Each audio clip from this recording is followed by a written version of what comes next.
Bueno, ahora sí, 11 de la mañana en punto, aquí en Miami, después de una ausencia de casi un mes. Volvimos hoy 12 de marzo con este programa que cautivó el corazón de muchos y gracias que tengo esta audiencia que todos los domingos pues espera estas interesantísimas historias que contar. Gracias por la paciencia que tuvieron aquí de vuelta y hoy con un invitado extraordinario. La verdad que estoy muy honrada de que haya de Samuel Belilti con esa experiencia esa larga trayectoria desde Venezuela y hoy en Estados Unidos. De verdad que honrada soy de tenerte hoy en el programa, Samuel. Sami, ¿cómo te conocemos? Ya llegaremos al cambio de nombre, entre Gracias, comillas. Tamara, honrado yo por ti y por el grupo de gente que está tomando un ratico de su domingo para escuchar esta conversación. Me honran con su presencia en este chat. Gracias. Qué bonito. Bueno, y todo confluyó porque recientemente, el 4 de marzo, tuviste pues la presentación de este libro, este thriller tan cuestionado, ¿no? Que si puedes por favor mostrarlo, yo ya lo compré y comencé a leerlo en Se ve al Kindle, revés, supongo, ¿no? ahí está el libro, se lee No al revés, sí, pero bueno, no hay dice problema, M715, MT el regreso de Dios. Aunque está, es que al revés, usted lo ve al revés, pero está al derecho. está el derecho.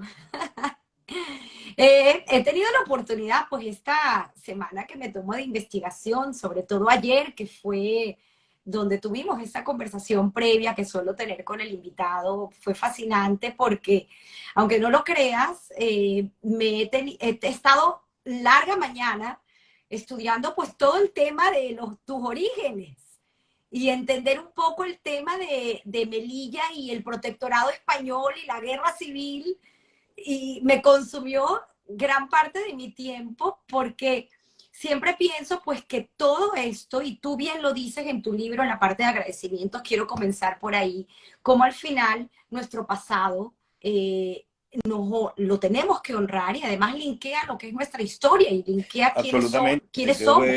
Todos somos la suma de nuestras experiencias y eso incluye lo que sacamos para bien y para mal, de lo bueno y de lo malo, de todas las personas con las que nos topamos en la vida. Algunos tienen un impacto mayor, algunos tienen un impacto menor, pero no importa quién sea ni cuánto, somos la suma de nuestras experiencias, tanto lo que hacemos nosotros como lo que otros hacen a nuestro alrededor, ¿no? Y bueno, tú estás hablando de orígenes que van todavía más allá, son mis padres, los padres de mis padres, imagínate tú. Pero bueno, voy a dejar que seas tú la que llegue a tu público por el camino que tú quieras, pues, pero con mucho gusto. Me encanta, me encanta. Además, para honrar también esta trayectoria, ¿quién no te vio siendo venezolano en las pantallas de Radio Caracas con este programa que condujiste Es por correcto, casi 3 años, casi 48 horas?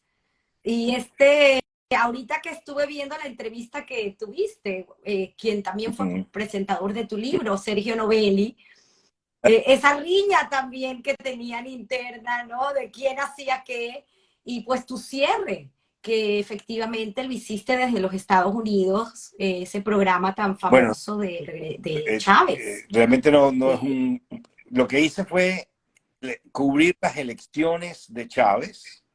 Era yo corresponsal de Radio Caracas Televisión freelance aquí en Miami. Y lo último que hice para Radio Caracas Televisión fue cubrir las elecciones de la comunidad venezolana en Miami, en la que terminó a nivel nacional ganando Chávez, pero a nivel local fue muy gracioso, porque aquí perdió Chávez, solamente obtuvo el 2% de los votos en Miami. Estaremos hablando de 1998, pongo en contexto al público que nos está viendo, ¿no? Pero sí, ese reportaje sobre ese resultado electoral, que era obvio que iba a ser distinto al resultado nacional en Venezuela, fue lo último que hice en la pantalla de Radio Caracas Televisión, que fue mi casa donde nací como reportero de televisión, como periodista que tuvo la oportunidad de trabajar en televisión, cosa que después, gracias a esa experiencia inicial, tuve la oportunidad de traérmelo para los Estados Unidos y tener la enorme fortuna y privilegio y bendición de trabajar en Univisión desde 1999 hasta hoy. Oye, mira, pues me permite, Soraya Cayano acaba de mandar un texto, dice, con recuerdos haber trabajado juntos en RCTV. Perdóname, Tamara, que me estoy tomando el programa, Para pero es que ella nada, trabajó es tu conmigo, ella público. fue la productora del noticiero Qué cuando yo me bonito. convertí en gerente del Observador, ella y Manuel Moreno, dos de las tantas personas que recuerdo con mucho cariño, y me disculpan los que estén, que no estoy mencionando, porque mencioné a Soraya porque vi su comentario. Ah, Mm, Bueno, pues los invito a todos a bueno, escribir entonces, porque chao. va a ser,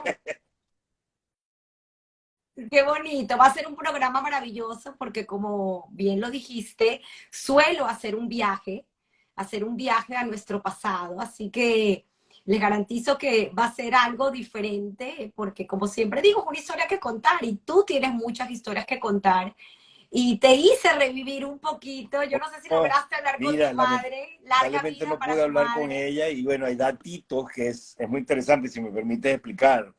Tamara me hizo ayer una serie de preguntas de contexto para ella poder manejar esta conversación mejor y yo descubro que hay detalles de mi pasado que yo no conozco, o sea, detalles que son obvios para ser preguntados, como hizo muy bien Tamara ayer, pero yo no supe cómo responderlo. Entonces, claro, tengo pendiente esa conversación con mi mamá, no pude hablar con ella hoy.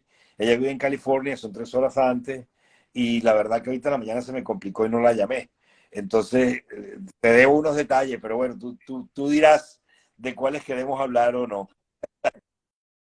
Intentaremos armar la historia lo mejor posible. Viajemos entonces a Melilla. En Melilla comienza toda esta historia familiar. El tema de Melilla es complicado entenderlo porque pues obviamente fue protectorado español y hoy en día es una provincia autónoma de España. Y pues entender los judíos que vivían en Melilla es importante para la historia, porque además uno de los datos curiosos de los cuales me encontré es que Venezuela ha sido uno de los países de Latinoamérica que más recibió judíos de Marruecos, junto con Argentina. Al igual que Israel también recibió muchos judíos de Marruecos, pero Venezuela tiene una comunidad importante, no solamente de Melilla, también Ángel, de Juan, Orán, Tánger, sí, eh, de Tetuán, exacto, con sus idiosincrasias distintas, ¿no? Porque al final cada uno fue tomando, bueno, es un poco complicada la historia, pero la parte del protectorado francés, el protectorado español, cada uno fue tomando ciertas costumbres, claro, que es de lo inclusive lo más hablábamos, divino la que hay, by the comida. way. Y me disculpan los que están en Venezuela, Pero ya yo estoy Spanglish y se me cuelan palabritas en inglés, me van a perdonar, pero son muchos años ya viviendo en los Estados Unidos y se me escapan.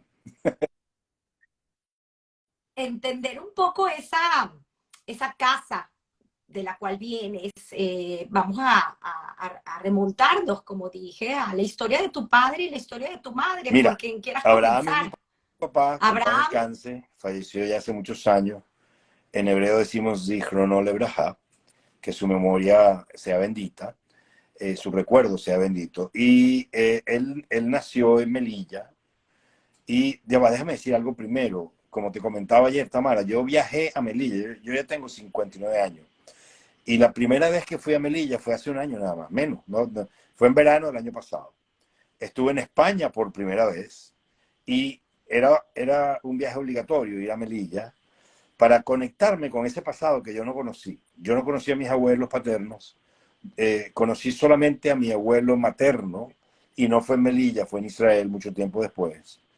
Pero entonces fui a Melilla y fui, gracias a la fortuna de la gente que hoy dirige la comunidad judía de Melilla, incluyendo el cementerio viejo, ellos lo administran. Bueno, fueron súper amables, me recibieron ahí un primo mío, Jaime Benguigui, y su hermano Ángel Benguigui.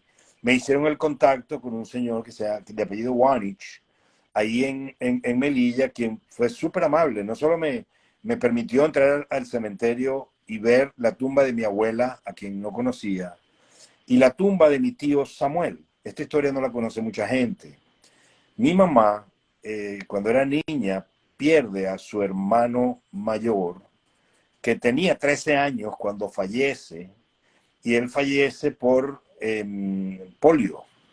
Estamos hablando, mi mamá nació en el 33, o sea que, no sé, sería en los 40, early 40, los principios de los 40, fallece mi hermano, mi tío Samuel. Y porque se llamaba Samuel y falleció de esta manera, tanto mi mamá como sus tres hermanas le pusieron Samuel a uno de sus hijos. Nunca al primogénito, porque en la tradición judía el primogénito se pone el nombre del abuelo. Pero en la tradición sefaradí del abuelo, si el abuelo no está vivo, se le pone ese nombre. Pero yo me llamo Samuel gracias a ese tío que murió cuando tenía 13 años enfermo. Y yo veo la tumba de un niño, además es una tumba más pequeña, en un cementerio Pequeño. antiguo que está lleno de tumbas de todavía más pequeños niños, de bebés, sin nombre. Y fue como un cachetón a los privilegios en los que vivimos hoy y nosotros nos quejamos. Pero cuando yo pregunto, obviamente, cuando veo esa cantidad de tumbas chiquitas, el señor encargado del cementerio, muy amable, me dice, bueno, esto probablemente fue la plaga. Y se llevó muchos niños que ni siquiera hubo tiempo de nombrarlos porque murieron al nacer. Supone él tampoco tiene la historia de todos ellos. Pero me refiero a, nosotros nos quejamos de cosas que nos pasan y lo que nos pasa hoy es un chiste al lado de lo que vivieron hace, bueno, estamos hablando de hace 100 años, ¿no? Tampoco es, ¿sabes? 18 generaciones atrás. Pero bueno, en ese primer viaje a Melilla tuve la oportunidad de conectar con mi abuela a nivel de alma, con mi tío a nivel de alma, hacerle una plegaria por ellos en el cementerio. Fue un momento muy emocional, muy, muy, muy bonito. Y después conocer Melilla, lo que antes era el barrio hebreo. Entiendo que había dos barrios hebreos. El segundo creo que le decían la judería, pero no me crean si hay gente de Melilla en la llamada, discúlpenme porque no me acuerdo cómo se llamaba el segundo. Pero eran dos como urbanizaciones pequeñas donde estaban todos los judíos concentrados. Estamos hablando de Melilla, años 30, años 40. Entonces fui a ver, buscando la casa de mis padres, que ya no está, porque ese barrio ya no es un barrio hebreo, ya quitaron muchas cosas, buscando la sinagoga Maguen David, que es la sinagoga a donde mi papá iba, y después que fundaron una con el mismo nombre, los migrantes a Venezuela que vinieron de Melilla, fundaron una sinagoga Maguen David. Mi Mm, papá iba para otra sinagoga primero, hasta que esta se fundó y comenzó a ir a esa sinagoga. Entonces, para mí, Maguen David era un nombre de referencia, pero no tenía la menor idea de qué es lo que era. Pero esa sinagoga Maguen David ya no existe en el presente. Pero pude ver la sinagoga actual, una belleza, un espectáculo de lugar. Y repito, todo gracias a la amabilidad del dirigente comunitario, señor Wanich, ahí en Melilla, a quien le sigo muy agradecido por haberme permitido conectar con el pasado. Pero mi papá falleció en el 90 y nació en el 18. O sea, cuando yo fui a Melilla, él ya tenía muchos años de fallecido, pero pude conectar un poco con lo que él vivió. Fui a ver desde afuera, obviamente no entré porque ya vivió otra gente, pero donde vivieron, donde se casaron mis padres, en un apartamento ahí en Melilla, eh, eh, muy, muy bonito. A mí me sorprendió positivamente Melilla. Tenía la imagen, el prejuicio de que ese era un pueblito ahí perdido. No, nada que ver. Es una ciudad pequeña, sí, pero es muy bonita, muy agradable para vivir, muy amable la gente con la que tuve oportunidad de intercambiar. Me encantó Melilla, qué decirte, ¿no? Eh, y qué bonito. Además que en su momento, pues obviamente fue un lugar de comercio importante y por el motivo por el cual claro, está España nunca ubicada lo en una, quiso soltar. correcto, está Igual ubicada al que norte de Ceuta. África, es una posición geopolítica muy, muy privilegiada, muy, muy buena, lo Total, que llevó, bueno, a esos total. conflictos políticos entre España y Marruecos, pero bueno, finalmente llegan a este acuerdo y Melilla sigue siendo territorio español. Entonces yo me metí en un avión como viajaba internamente en España y crucé el mar y ahí que en 40 minutos estaba en Melilla, venía de Málaga. Claro, la historia de tu madre me llama muchísimo la atención, porque pues obviamente, como me contabas, ella queda Sí, ella huérfana queda muy huérfana muy joven. joven y se hace cargo de sus cuatro hermanos, tres mujeres y un varón.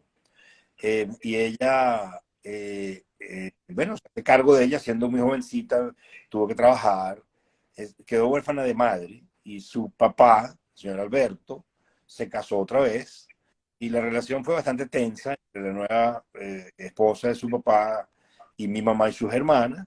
Pero bueno, mi mamá a pesar de todo el trabajo que tuvo que pasar y todo el esfuerzo, salió adelante ella primero y después se hizo una familia y nos sacó adelante a nosotros con una educación muy, muy limitada y habiendo pasado mucho, mucho, mucho trabajo desde el punto de vista emocional y financiero, económico. Mi mamá y mi papá, los dos, pasaron mucho trabajo. Otro dato curioso de tu madre, que también me lo contaste, es el hecho de que ella nace en Málaga. Y pues obviamente eso también fue un dato que fue curioso porque viendo el mapa, creo que son 272 kilómetros por mar que tienes que cruzar, que me imagino que en esa Claro, el época ferry, pues se hacía en no, pero ferry. si hoy el En, ferry te toma casi 5 horas, imagínate tú, en el en ese momento, y ella fue, la madre fue a dar a luz, creo Oye, que de todos sus hijos a Málaga, hay un o par nada de más, no lagunas lo de sabes. historia. Esta es una de lo que estábamos hablando hace un ratico. Yo no sé realmente si todas nacieron en Málaga o si nació solamente mi mamá y después las demás nacieron en otro lugar. No lo sé. Tampoco sé cómo viajó. Esa fue una pregunta que no se me había ocurrido nunca hacerle.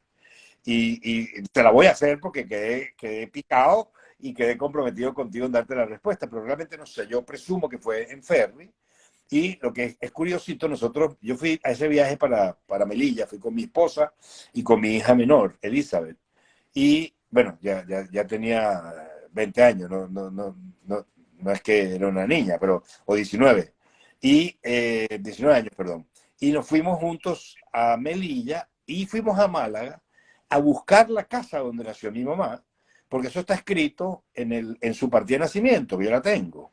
Y su partida de nacimiento dice que nació en una casa, que era común también en aquel entonces, no nacer en el hospital, pero tenías que tener cerca un hospital por si acaso habrían complicaciones.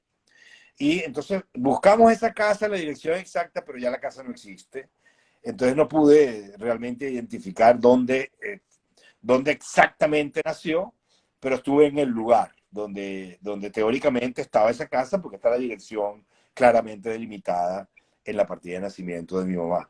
Repito, son del año 33 al año 23, estamos hablando de hace 90 años. Mi mamá cumple, bendita sea, está durísima, Dios la bendiga, le falta un poquito de audio, o sea, está un poquito sordita, pero con los aparatos escucha un poco mejor, pero va a cumplir 90 años, gracias a Dios.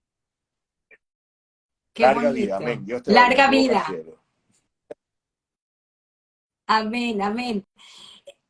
Tu padre tiene una diferencia de edad importante con tu Eso es madre, correcto, 15 casi años 15 más. También años. era una práctica relativamente común en aquel entonces. Hoy es más complicado que uno se imagine eso. Sí pasa, porque realmente el amor supuestamente no tiene edad. Y digo supuestamente porque he visto las dos cosas. Gente que tiene diferencia de edad y vive muy feliz mucho tiempo y gente que se estrellan rápido porque cuando el hombre tiene 65 años, la mujer tiene 50. Entonces, la mujer tiene todavía un montón de cosas y energía para hacer cosas que no necesariamente el hombre está en esa sintonía. Entonces, yo creo que esa diferencia de edad tiene un efecto y me imagino también que a la hora de tener hijos, esto no lo puedo determinar. Obviamente esto lo viví yo. Yo nací, soy el cuarto de cuatro hermanos y hay una diferencia de 5 años entre mi hermano mayor y yo. Y él es el tercero de los tres primeros. Primero mi hermana Piedad, que Dios la bendiga. Segundo mi hermana Aguila, que Dios la bendiga también. Después nace mi hermano Homenaje. Los tres nacen en 3 años. La diferencia entre ellos es pequeña, los meses que quedó mi mamá embarazada de uno para el otro. Y 5 años más tarde nazco yo. Entonces, yo, eso fue en Israel, porque ellos se fueron de Marruecos para Israel. Ahí nací yo. Y cuando yo Pero, pero antes te voy a interrumpir porque no quiero todavía irme de viaje a Israel, quiero concentrarme en Melilla, en esta diferencia de edad que habíamos hablado de tu padre y tu madre, porque pues tu madre sale de su casa y tu padre creo que ya la La conocía y busca como que y, la y, sigue y para casarse con ella. Esa eso es historia de lindo, amor, te es digo, una bastante novela. romántico si se quiere.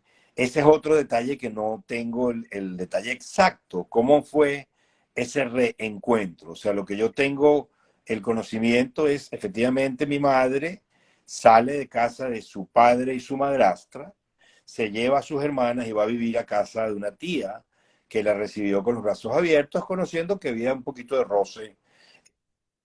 ¿En, No, no en fue qué tan lejos. lugar? La ¿En divorció fue Casablanca? antes. No, no, No, cerca de en Melilla, pero no Melilla en Melilla. todavía. Pero no estoy seguro y no quiero decir Ok. una barbaridad, prefiero no decirlo. Sí sé que se fue de Melilla y vivió en casa era la prima de mi mamá, se llamaba Chela, que en paz descanse también. Allá la conocí, una mujer graciosísima, de buen humor. Era una mujer espectacular. La mamá de Mm. ella es la que recibió a mi mamá con sus hermanas en su casa. Mira, yo te digo una cosa, yo solo puedo darle bendiciones, aunque yo no la conocí a esa señora. Porque imagínate tú, Tamara, que mañana llegan a tu casa cuatro niñas, mejor dicho, sí, cuatro niñas, porque creo el varón se fue por su lado. Cuatro niñas de 15 para abajo y te dicen, ok, Tamara, vamos a vivir contigo a partir de hoy. Wow, eso no está fácil para nadie. Y esta señora, que Dios la bendiga, las recibió y les dio todo. O sea, les dio casa, sustento. Entonces, mi padre llega Imagínate. de alguna manera y la ubica, le pide matrimonio y mi mamá decide casarse. Y se casa con mi papá y se mudan entonces, como te dije, para Casablanca, donde nacen mis tres hermanos. En casa, En Casablanca. el- La historia de tu padre también es increíble, porque esto a diferencia de edad, 1918 fue correcto. su año de nacimiento. Y mil 33 novecientos nació ella, en treinta el y 33 seis nació mi. no, en el 36 tu padre entra en el Es ejército correcto, con entra en el 18 ejército años. español. Y justamente leyendo el 18 de julio de 1936 es el inicio de la Guerra Civil Española que justamente estalla en Melilla. Y tu papá está en el ejército en ese momento como Exactamente, él termina, y esto es cocinero. muy interesante porque yo descubro eso mucho después. Una vez, mi papá, los sábados, en la tradición judía sefaradí, se come un plato que se llama dafina. La dafina es como un gran potaje que tiene papa, garbanzo, carne súper pesado y se deja cocinándose desde antes que caiga el sol el viernes de la tarde hasta el mediodía del sábado. Tiene mucha agua para poder aguantar ese trote durante tantas horas. Y es delicioso, pero tú te comes eso y te quedas como una tabla, necesitas una obligada a la siesta, ¿no? La razón por la que cuento esto es porque eso siempre era un plato grande. Tenías que hacerlo grande, aunque fueran a comer nada más dos personas, por las características de cómo se cocina para respetar el sábado, que según la tradición judía no se puede cocinar. Entonces, mi papá, todo lo que quedaba de la dafina, que no se comía el sábado, él le ponía unos ingredientes, le ponía otras cosas ahí, y él convertía esa sobra en un plato nuevo, de sabor diferente, bien sabroso, que se comía el domingo. Y entonces, claro, yo veía que él hacía eso también con otras cosas. Y un día le pregunté, ¿de dónde sacaste tú eso? Y entonces que me contaba que yo era cocinero. Ups. Y yo caigo en la perspectiva de lo que era ser cocinero cuando yo, después que él fallece, descubro su salvoconducto. Es un documento que le da el ejército Wow. español, donde lo autorizan, o sea, le dicen a quien sea que agarre ese papel que este hombre tiene prioridad para pasar porque tiene que llegar a su regimiento para cocinar, porque él es el cocinero del batallón en donde estaba. Entonces él aprendió a Wow. no desperdiciar comida, él aprendió a darle sabor a cosas que para otra persona podían ser un resto desechable. Y bueno, eso es uno de los talentos que él tenía, él cocinaba muy bien. Claro, competir con mi mamá cocinando es complicado, ¿no? Pero yo tenía unas tremendas clases culinarias, no para aprender a cocinar, sino para comer como rey, desde que fui muy chiquito. Por eso estoy tan gordo. Mentira. Qué increíbles historias y la verdad que es remontarnos a esa época y como bien tú lo dijiste al principio, todos estos sacrificios que hicieron nuestros padres para llegar a donde estamos hoy en día nosotros y nosotros igual lo Exactamente. hacemos por nuestros hijos, cosa que obviamente se ve luego, se verá luego en el tiempo, pero hacerle esta honra a ellos creo que es algo muy bonito. Y qué bonito que tu mamá seguramente va a poder escucharte después de este programa, lo podrá ver y lo podrá leer. Te dije que está subtitulado en YouTube. Pero volviendo entonces a Casablanca, porque se mudan a Casablanca, hay que entender un poco el contexto, ¿no? Está Melilla, Ceuta, Casablanca está un poco más abajo, ya no, no en esa franja, y ya Y en la parte de de ahí Marruecos. Y luego de Israel. allí en el, por los 60, me imagino que también fue ya la creación del Estado de Israel. Eh, no sabemos, porque también te lo pregunté, por qué se fueron, si por alguna O sea, situación económica, esa es por mi sensación. antisemitismo. Y cuando digo sensación es porque no puedo recordar un dato exacto o una conversación específica en la que yo le haya preguntado a mi mamá por qué se fueron. Y no se lo he preguntado a mis hermanos tampoco, simplemente era parte de mi vida y ya está, nunca me lo pregunté, ¿no? Me siento muy mal como periodista no haber preguntado cosas tan básicas a mi propia familia, pero como dicen, en casa herrero, cuchillo de palo. Bueno, ese es mi caso, ¿no? Eso es una pregunta. Yo no sé por qué se fueron de Marruecos a Israel. Hay dos posibles razones. Una, que es la que tengo la sensación, que era fundamentalmente económica. Fue muy sufrido vivir en Casablanca. Mi padre era peluquero en ese momento, o sea, barbero es la palabra correcta. Y bueno, no ganaba mucho dinero, mantener tres niños pequeños, más la esposa, más él, fue difícil. Entonces fueron para Israel, que, ahora, imagínense ustedes, el Estado de Israel, uno habla de eso hoy y asocias con tecnología, con avances de Estado, con una fuerza militar extraordinaria, todo lo que tú quieras. Pero Israel tiene apenas unos años, no sé, tiene menos de 100 años. Nació en el 48. Y imagínense ustedes en el 60, eh, eh, estamos hablando de 12 años, un país que apenas tiene 12 años de haber nacido, pero ya existía lo que llama la ley del retorno, donde Israel desde su creación, la primera ley que se aprobó fue esa. Cualquier persona de origen judío puede retornar a su casa ancestral en la tierra de Israel. Y ellos se acogieron a esa ley y se fueron para Israel. Ahora, la razón, como queda claro ahorita en esta conversación, no la tengo 100% clara. Una puede haber sido solamente finanzas, otra pueden haber habido brotes de antisemitismo, porque en el mundo árabe los judíos y los árabes convivieron felices por muchos años, por siglos para ser exactos, hasta que nació el Estado de Israel moderno y las cosas cambiaron en la relación árabe-judeo, judeo-árabe en esos países a partir del 48, cuando se crea el Estado de Israel. Ahora, yo no sé si había antisemitismo en Casablanca, no lo puedo asegurar, no me consta, pero no lo he preguntado. Solamente pudo haber pasado y pudo ser uno de los factores que contribuyó para que ellos se fueran. Pero es mi compromiso averiguarlo después de que tú me sembraste esta duda. Pero, Prometido. Llegan a Israel. Me comentabas que se asientan en Herzliya, que en ese sí, momento pues sí. era Y tampoco tierra estoy seguro virgen si se prácticamente. lía o Shaharía. No estoy seguro. Y ¿sabes qué? Y te pido disculpas, Tamara, a ti y a tu público. Porque eso se lo pude haber preguntado a mis hermanos. Mis hermanos estoy seguro que saben. Ellos estaban ya más grandes. Se tienen que acordar si fue... A ver si alguno Está por viéndolo, a aquí lo no nos mejor me pueden escribe. confirmar en qué ciudad vivieron en Israel. Yo sé que Pero lo que sí tienes claro, porque visitaste el hospital, es que naces en Petah Tikva. Y una de las cosas también que estaba leyendo que en Petah Tikva, hoy en día hay una de las comunidades más grandes de marroquíes y inclusive hay muchas calles que tienen nombre de ciudades marroquíes porque el y, marroquí pues y, siempre fue muy agradecido con Marruecos y con el rey, Y y tenían posiblemente, buenas o sea, relaciones te y cuento, ellos no decidieron a dónde patriótico. vivir en Israel. Eso sí lo sé. A ellos los mandó el Ministerio de Mm. Migración y los llevó a esa ciudad que, repito, no estoy seguro si era, ¿cómo se dice? Sha'aria o Naharía. Pero eso estaba cerca de Petah Tikva, que es a donde yo terminó naciendo, porque era donde estaba el hospital. O sea, ya en Israel no nacías en la casa, como pasaba en Melilla tantos años antes que eso, o a lo mejor sí, pero a mí me tocó que mi mamá fuera para Petah Tikva y ahí nací yo.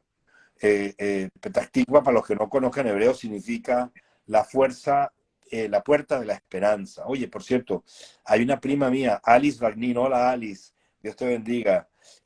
Me dicen, en Petah Qué Tikva. bonito. Y yo, Alice, si tú sabes dónde vivieron mis padres, si eran Shaka o en Naharía y nos puedes dar el dato, te lo agradezco. Pero era en un pueblito Qué por allá, por Israel. bonito. Y era muy difícil la situación económica también. Ya ahí en Israel, mi papá se dedicó a pintar, era pintor de paredes, de casas. Y no tenía trabajo en el pueblo donde ellos vivían. Entonces tenía que viajar, creo que a Petah Tikva y a otras ciudades por ahí para poder trabajar y después regresaba para la casa los fines de semana. O sea, estamos hablando de unas condiciones de vida que para uno son inimaginables. O sea, mi experiencia de vida, aun cuando joven, realmente pasamos muchísimo trabajo en términos de carencia económica, porque padres, como digo, no eran gente con una educación que les permitiera accesar a otro nivel de ofertas de trabajo, pero hicieron un excelente trabajo, en mi opinión, con nosotros. Los cuatro salimos gente, Qué ninguno es bonito. loco, Claro que ninguno sí. está, ¿sabes? No matamos a nadie, no vendemos drogas, ¿sabes?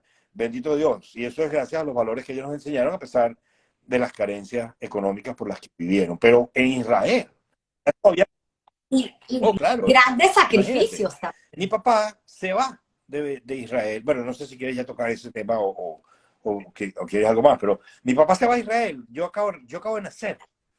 Y mi papá se va para Venezuela, porque en Venezuela tenía a un cuñado, Pepe Benamú, que en paz descanse, tío, casado con mi tía Simi Benamú, Belilti, que era la hermana de mi papá, Abraham Belilti.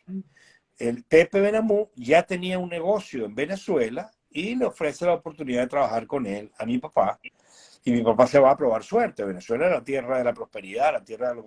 Así como América, que todo el mundo habla de Estados Unidos como, ¿sabes? La tierra de las oportunidades.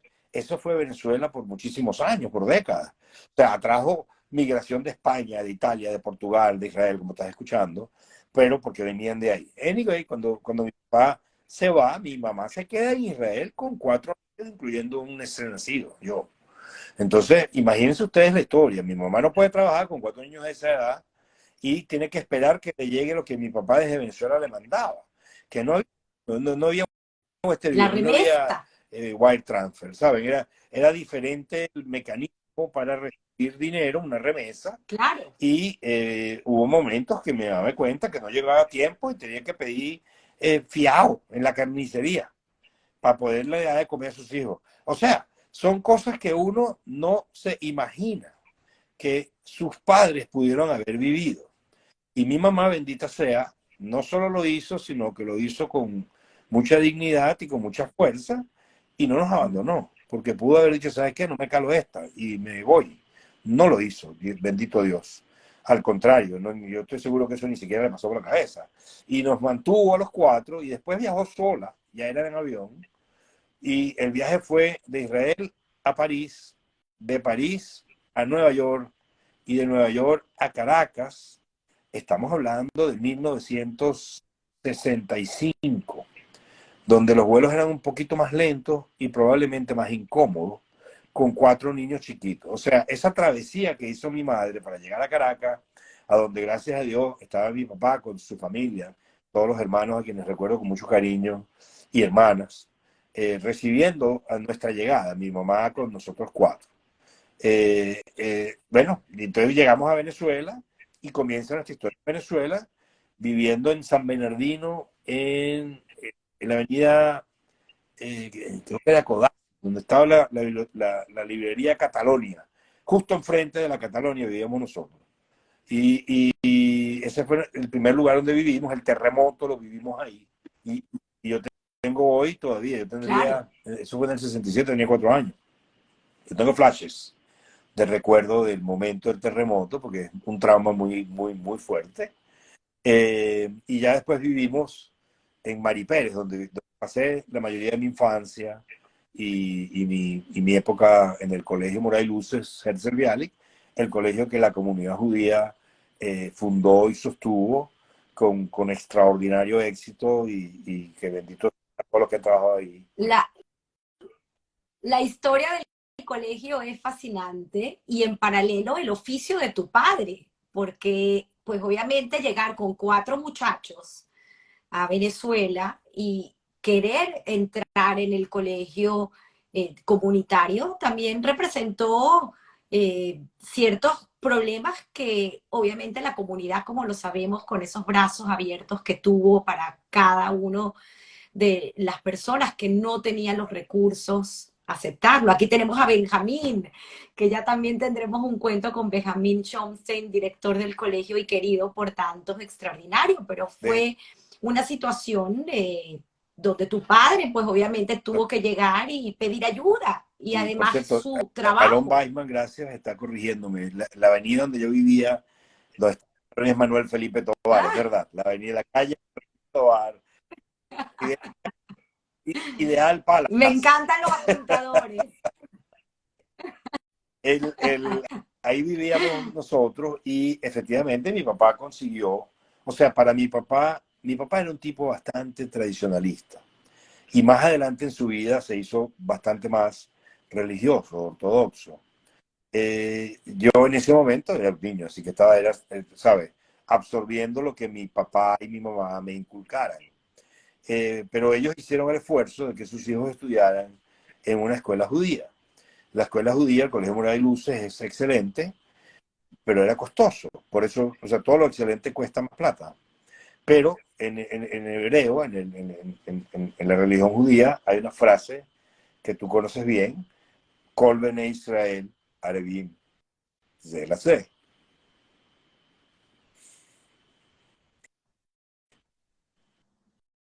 Wow, Eh, wow. disculpa, yo siempre que No, hablo de no, esto me adelante. emociono porque, como te decía ayer, yo no sería quien soy si no hubiera estudiado en ese colegio.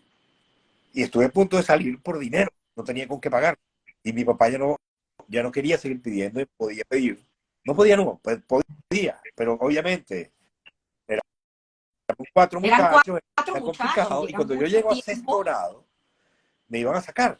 Yo te contaba, yo fui a ver el colegio salesiano. Los que vienen de Caracas, que están en esta llamada, deben recordar un colegio muy bueno de los curas salesianos en la avenida Andrés Bello.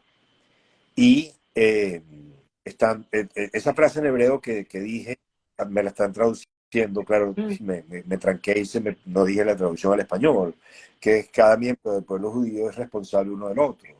Y ese principio es el que hace que haya una comunidad como la de Venezuela, que ayudaba a todo el que necesite, de una forma u otra, no importa, si tú formas parte de esa comunidad, tú vas a encontrar apoyo de mil maneras. En mi caso, lo que estoy contando es con respecto a asuntos de educación. Y los 4 Beliltis, hijos de Abraham y de Mercedes, estudiaron en el Moray Luces gracias al apoyo económico de la comunidad, porque mi papá no ganaba lo suficiente, ni siquiera cuando ya mi mamá también comenzó a trabajar, para poderlo pagar solo, no era posible. Tu padre trabajaba en este Correcto, era un negocio negocio, de tu tío, que era proveer suelas correcto, de suelas, zapatos y cueras, material de todos los zapatería. materiales que se utilizan para fabricar zapatos. Esto era una tienda que era más que nada mayorista, pero también vendía al detal.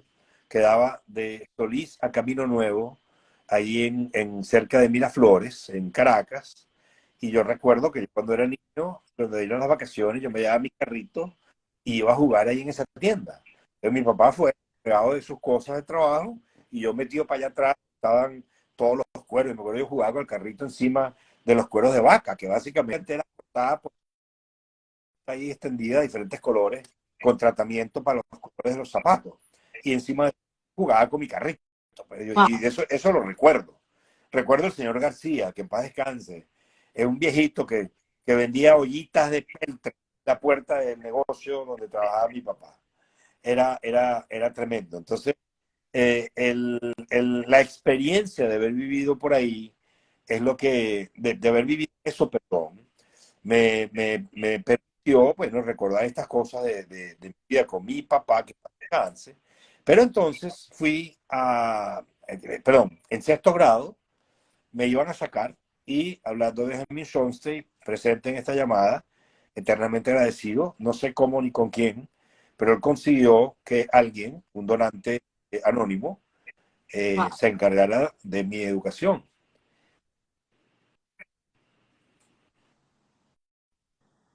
Wow. Wow, esa es la palabra correcta. Yo no sé quién es esa persona, no sé si vive o no. Benjamín debe saber, nunca me dice, nunca me dirá, presumo, porque no solo tuvo la extraordinaria generosidad de permitirme estudiar en un colegio de la categoría Mora y Luces, sin yo saberlo, sino que lo hizo en forma anónima. O sea, no estaba esperando que ni siquiera diera gracias. Y eso es lo que yo desearía poder hacer, a él o a sus familiares, ¿no? En todo caso, alguien debe saber por ahí quién era esa persona y espero que esa persona sepa. Y si es su alma, si ya no vive, y si su alma está en el más allá o si están todavía aquí en alguna otra parte, de alma a alma tengo que decirle gracias, porque yo soy quien soy, sin lugar a dudas, gracias a la educación que recibí primero en el Moray de Luce, después en la Universidad Central, después en Radio Caracas Televisión. Esas tres etapas en Radio Caracas Televisión yo estaba trabajando profesionalmente, pero eso es una tremenda escuela donde tengo que meterlo como parte de mi educación. Y obviamente, pues cuando llego aquí Claro. en Univisión, bendita sea también, continuó la educación y continuó el desarrollo personal y profesional. Bendito Dios que me agarró de la mano y me ha consentido desde que soy un niño. Pero específicamente en este punto lo que estoy agradeciéndole a Benjamín, pude agradecérselo personalmente hace poco, que nos encontramos en una ocasión alegre, gracias a Dios. Y repito, por retruque, como decíamos en Venezuela, a esta persona que tuvo esa gentileza y esa bondad de ayudarnos para que yo pueda seguir estudiando ahí. Qué bonito, qué bonitas historias. Gracias por compartirlo y qué bonito el agradecimiento. Es algo que nos llevamos siempre y te pregunté si tuvieses la oportunidad de saber quiénes eran esas personas y me dijiste algo muy bonito que me llevo como lección, que la verdad que saber quiénes son no importa, lo que importa es saber las bendiciones y miles de bendiciones que tienes tú todos los días Y para yo estoy ellas. seguro que Qué ellos, bonito. lo que ellas, es que no sé quiénes son, pero lo que hace una persona que dona una cantidad de dinero sin, sin ni siquiera decir su nombre, esa persona lo que quiere es que pase algo bueno con quien lo recibe o con el uso que se le da a ese dinero. Y bueno, yo espero haber honrado eso y seguir que me vaya cuando me toque. Qué bonito, Sammy, qué bonito, gracias.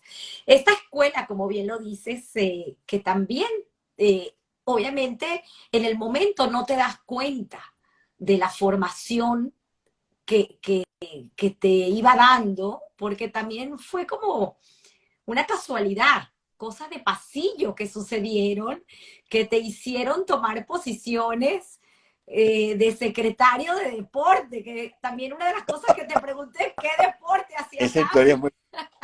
muy... Ojo, Sammy no era así tan llenito en el colegio y quienes se recuerden de 48 horas, muchacho muy esbelto con unos ojos claros, Era hermosos. más joven, obviamente. Pero si me permites contar esa historia, yo no he hecho Por deporte supuesto. nunca. Yo bueno, una parte de la razón es económica. O sea, mis padres no podían, no tenían dinero para que yo tuviera el zapato de goma de moda, la ropa deportiva de moda. Ellos me daban lo básico que yo necesitaba para poder estar en la clase de educación física y obviamente cumplir con todas las responsabilidades esperadas ahí en la escuela, ¿no? Eh, pero yo nunca hice deportes porque no tenía ni ganas ni la cultura deportiva. Las prioridades en mi casa eran comer, ¿sabes? Comer y vivir decentemente. Entonces, yo traté de jugar ping-pong, no me duró mucho la fiebre. Traté de jugar fútbol, no di pie con bola. Traté de jugar béisbol, le habré dado 2 veces a la pelota si es que. Yo siempre cuento, yo, yo siempre cuento que en una de esas pocas veces que traté de jugar fútbol, me llegó la oportunidad de darle un cabezazo a una pelota. Y yo salto y le doy el cabezazo y termino, caí knockout. Todavía el deporte no era para mí, yo jugaba ajedrez. En ajedrez sí me destacaba. Era más una cosa mental que física. Pero el destino, las curiosidades de la casualidad, como tú comentas, me meten en el centro de estudiantes, en la Secretaría de Deportes. El centro de estudiantes del Colegio Moray Luces era muy bueno, muy bien armado, muy organizado, tenía secretarías de todo, de cultura, de publicaciones, de fiestas, de deportes, etcétera. Uy, perdón. Y eso significa que así como actividades en cada una de esas áreas dependiendo de la secretaría que tocara.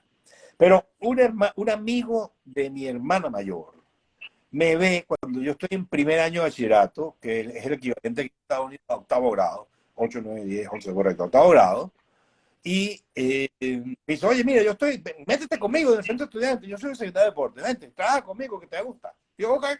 Era una forma de ser voluntariado, en inglés dicen de fit in, de calzar, porque una de mis dificultades internas cuando yo era muchacho era eso, yo tenía carencias económicas y bendito Dios, muchos de mis amigos no, al contrario, era gente, bendito Dios, que tenía una posición económica bastante cómoda.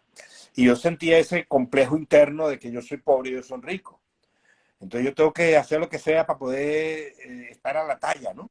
Jamás ninguno de mis amigos, jamás, lo subrayo, ni de mis amigos, ni de los profesores, nada. En el colegio nunca pasó nada orgánico que, que subrayara o empujara esa sensación. Era un complejo interno mío. Yo sabía. Creo que vale la pena, Samuel, aclarar también que los muchachos que eran Nadie. becados, nadie No, claro, sabía claro, quién era becado. O sea, en claro, el colegio todos éramos totalmente. iguales. Yo me atrevo a asegurar, no me consta porque no he hablado del tema con nadie de mi colegio, a lo mejor con mis amigos más cercanos, pero yo me atrevo a asegurar que gente que escuche esta historia se entera hoy de esto que estamos hablando tú y yo. Y estudiaron conmigo todo el colegio, toda la vida. Pero bueno, esa es parte de mi historia, ya puedo contarla, gracias a Dios ha ido bastante mejor que lo que me fue, que lo que le fue a mis padres en ese momento por razones distintas. Pero anyway, lo que quiero decir es, este niño me mete en el centro estudiante, yo con el afán de poder calzar, de hacer algo diferente, me meto como voluntario y comienzo a aprender lo que es organizar deportes, a pesar de que yo no hacía deportes. Y lo importante de esta parte de la conversación es que yo no me daba cuenta en ese momento cuán importante iba a ser en el futuro en mi vida estas actividades de las que estamos hablando ahorita. Porque empecé en el centro estudiante, primero en deporte, el segundo año también. Ahí las planchas que peleaban planchas, o sea, los grupos de candidatos para ser los líderes del centro estudiante eran normalmente de cuarto y quinto año, los últimos 2 años. La tradición por lo general ganaba el quinto año, que era la gente que estaba por salir del colegio. A veces en momentos excepcionales ganaba el cuarto y repetía en quinto. Pero a mí me toca en tercer año, me nombran a mí subsecretario de deporte, o sea, el jefe y el número 2. Yo era el número 2.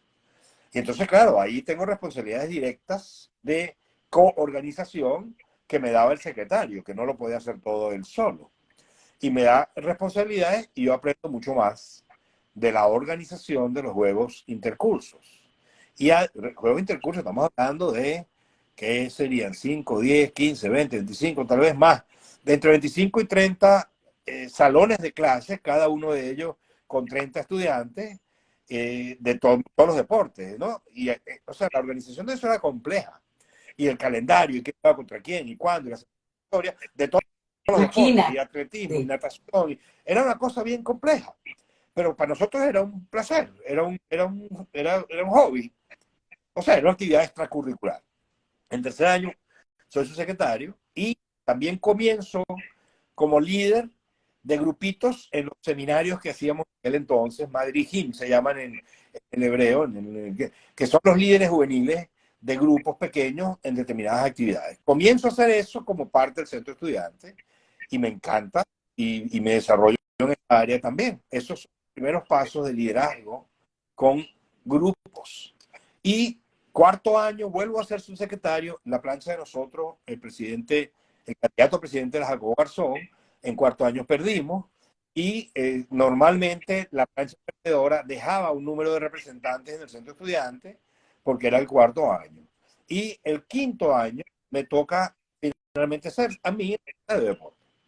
Entonces, como secretario de deporte, yo soy el responsable de la gestión completa de los Juegos Intercursos, por supuesto, con todo el respaldo de mí, de todos los voluntarios que como yo cuando era chiquito entré, más la subsecretaria que era Ronnie Yecutieli, tan bella, que estudió conmigo, ella era subsecretaria de deportes en quinto año, y todo el resto del grupo de centro estudiantes que trabajábamos juntos en todo y todo el mundo ayudaba, pero el organizador de los intercursos era yo.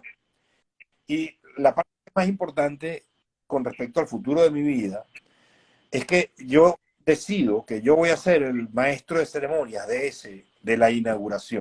El acto inaugural, para los que no conozcan el Moral de Luces, a todo trapo. Era un desfile, todos los salones vestidos con sus uniformes y la bandera de qué año era, la musiquita, y había una presentación audiovisual y había una competencia. Era una cosa enorme, extraordinaria. Y a mí me tocó realizarlo y obviamente implicaba leer y invitar a algunas personas a hablar y tal y cual. Y yo decido que yo voy a ser el maestro de ceremonia porque era la culminación de mi trabajo en el centro de estudiantes en quinto año. Me acuerdo que mi amiga Tamara me decía, tú, ¿pero por qué? Y yo le dije, porque si yo soy el secretario y me da la gana. Y dije, no, no, fue bastante democrático. A lo mejor Tamara se lo calla. Y al, al, Sí. al, hacer, al hacer eso, ese día en los Juegos Intercursos, descubrimos que mi voz por micrófono cambia. Cuando yo hablo por micrófono, las ondas, no sé qué es lo que hacen, suena bien, ¿ok? Suena más grueso y tal, sin necesidad. ¿No? Sonaba voz de locutor, al Voz de punto que la locutor, lo que profesora se Diana llama. Ponte, que los que estaban en el modelo deben recordarla, cuando termina la ceremonia viene y se me acerca y dice, oye, vale, ¿quién fue el locutor? Yo le dije, fui yo, wow, qué voz y tal. Y entonces, a cuenta de ese descubrimiento fortuito, como consecuencia de trabajar en Imagínate. el centro de estudiantes y organizar los intercursos, en forma natural comencé yo a ser maestro de ceremonia de múltiples actos en el colegio. ¿Por qué? Porque tenía la capacidad de hablar en público sin que me diera miedo y la voz era agradable y sabía leer. Las tres cosas me fueron súper útiles más tarde cuando entré en el periodismo en televisión. Llegaste a ser locutor Poliedro de en el Caracas, Poliedro de claro, cuando Caracas. fueron las O sea, Macabiadas, hubo un evento en el bueno, Poliedro y yo creo que estaba con Isabel, creo que el apellido era Presley, pero no estoy seguro. Anyway, con una mujer muy linda, mayor que yo, pero era también activista, estábamos los dos ahí en el Poliedro, eso no me voy a olvidar nunca. 10.000 personas en esa zona y estaba el no. narrador. O sea, Karina y yo. Imagínate, imagínate, bueno, Maite Delgado, que regresó hoy, hace poco al Poliedro de Caracas. Increíbles historias. Sin embargo, me llama muchísimo la atención que con toda esa carrera que venías, pues, teniendo en el colegio, decides estudiar ingeniería en Sí, computación. Cuéntame qué pasó ahí y esa historia de la firma con mira, Yoyo Aflalo, que lo tenemos aquí en, mi en hermano la yo audiencia. sé el nombre verdadero, le dicen yo, le hemos dicho yo de toda la vida. De hecho, él es un futbolista extraordinario y un jugador de tenis extraordinario. Y entonces era muy gracioso porque éramos muy buenos amigos, así como Carlos Chocrón, el pescador le dicen ahorita. Éramos muy buenos amigos, pero ellos eran deportistas y yo no. Carlos también se hizo más deportista más adelante. pero bueno, esa fibra yo no la heredé, no soy deportista todavía, lo máximo que hago es... Pero entonces, yo, en tercer año de bachillerato, juntos, hablando tonterías ahí en un salón, decidimos nuestra firma. La firma que yo uso hoy, la diseñé con Joa Kahlo en tercer año de bachillerato. Y en esa misma época, no necesariamente el mismo día, porque no me acuerdo ese detalle, estábamos hablando que íbamos a estudiar y yo caí con él que iba a estudiar computación porque era la carrera del futuro. Y en esos exámenes psicotécnicos que hacían en el colegio, supuestamente yo tenía habilidades para la matemática y para las cosas científicas y tal. Entonces, para mí no cabía duda que eso es lo que yo iba a estudiar. Y efectivamente eso fue lo que estudié. Apliqué en la Universidad Simón Bolívar, entré en el Simón Bolívar como en el año 81, saliendo del colegio. Mi carnet es el 8112614, todavía lo recuerdo. Y estudié un año y un trimestre en el Moral y Luces, en la Simón Bolívar, Ingeniería de Computación. Pero, ¿cómo? Ah, El en el Jeep, Cuartel. el Jeep, Mi hermana mayor también. que son historias maravillosas. Para entrar en contexto, la Universidad Simón Bolívar pues queda un poco alejada de lo que es Eso, eso, el Caracas y pues necesitaba Eso, trasladarte de eso es alguna una manera y no manera muy tenías elegante y coche. políticamente correcta de decirlo. Quedaba en el Carrizo Viejo, o sea, y no había forma de llegar si no era manejando. O sea, no había autobuses. No había, Pero gracias no a había Dios, mi transporte hermana mayor, público. Piedad, que Dios la bendiga, ella trabajaba en ese momento en la Jeep de Venezuela. Entonces, ella tomó ventaja de un programa que le daban a los trabajadores, donde los ponían como primera opción para comprar carros de los ejecutivos que usaban por un año. Después del año le daban un carro de último modelo a los ejecutivos y los que habían usado lo ponían a la venta y los trabajadores podían comprar. Y ella me compra un carro a mí. Ella puso una parte, mi papá puso otra parte. Dios los bendiga a los dos. Mi primer carro es un Jeep. Imagínate tú un chamo de 18 años con un Jeep en Caracas. ¡Nah!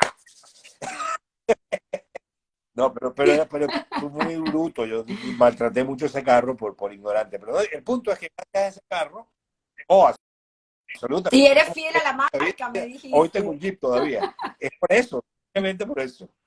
Y, eh, eh, o sea, me dan el carro, y voy a la Universidad de Simón Bolívar y me calo mi viaje diario, es tremendo. Pero entonces, eh, ese día, ese día no. Yo llego a la conclusión de que no es para mí. Hay dos razones que me empujaron a darme cuenta. Tres. Una, era una historia, era muy solitaria la carrera. O sea, tú terminabas programando tú con tu máquina. Yo llegué a programar con tarjetas, con web. Exacto, para poner en Oh, contexto que la programación en ese los, momento no era la de los hoy en día, 80, en el estamos hablando de 81. los De hecho, 80. por ahí ya llegaron a Venezuela las primeras Mac. Y mi amiga Amy Kaufman, me acuerdo que ella compró, su padre le compraron una Macintosh y la tenía abajo en su casa. Yo me acuerdo el primer día que yo vi la Macintosh, que yo me quedé loco, wow, porque, o sea, nosotros no nos damos cuenta porque uno lleva la edad por dentro y sigue para adelante, pero la cantidad de avance tecnológico que nosotros hemos tenido el privilegio de vivir es extraordinario. O sea, Y lo que estabas por contar, que tu primera comprar programación fue pues, tarjetas, las tarjetas con los huequitos, como película IBM, de aquella ciencia famosa, ficción. así, la tarjeta con huequito, así, eso. Así se programaba, pues. Y yo llegué a hacer un programa en una de las clases con eso, pero yo no estaba en mi salsa, no me encantaba. Y lo peor fue cuando empecé unas clases que en la Simón Bolívar en aquel entonces se llamaban MAT 100, que era un mecanismo nuevo de enseñanza de la matemática que era autodidacta. Entonces te daban unas unidades, te daban los libritos que tú tenías que aprender tú solo, te podías accesar a unos preparadores para aclarar dudas y tenías que presentar el examen. Cuando tú te sintieras listo, si lo fallabas podías volverlo a hacer y volverlo a hacer, creo que eran 3 veces o más, no me acuerdo. El punto es que yo, los primeros 3 veces, las 3 unidades, como pez en el agua, porque sí, tenía cierta habilidad para los números. Pero ya cuando llego a los algoritmos, estamos hablando de 1981, Oh, no, no hay manera que yo entienda la lógica del algoritmo. No la hubo en el momento, no la hay hoy. Ojalá que llegue algún día, pero lo dudo. Realmente difícil de comprender, una cosa abstracta más allá de mi capacidad. Y fue muy frustrante y me destruyó la autoestima. Y yo dije, esto no es para mí.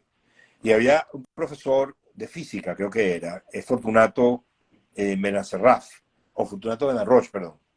Bueno, Fortunato Benarroch era profesor sí. de física en la Bolívar, yo estaba en su clase, y fue en un examen con él que yo digo, ya sabes qué, yo no puedo más, esto no es para mí. Y abandoné, me paré, le pedí perdón, le dije, discúlpame, Fortunato, no puedo.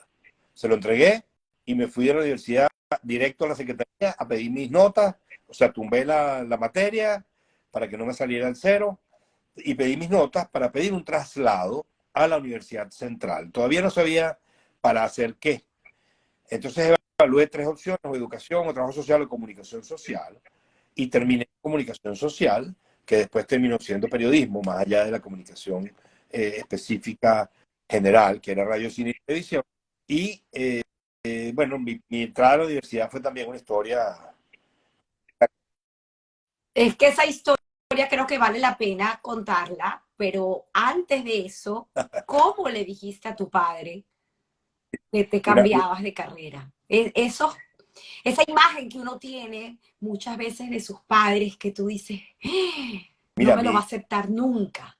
Creo que ya vale le voy a la pena contarlo porque es una lección de vida. un Y paréntesis. honremos a tu Mi esposita padre, que Dios lo tenga en Rosana su Búfalo me gloria. acaba de Amén. mandar un mensaje. Tus padres llegaron a Kriyat Shmona. Creo que lo habló con mi hermana o con mi prima. Mm. Gracias, mi amor. Bueno, estaba en Kriyat Shmona y volvemos entonces aquí a este momento.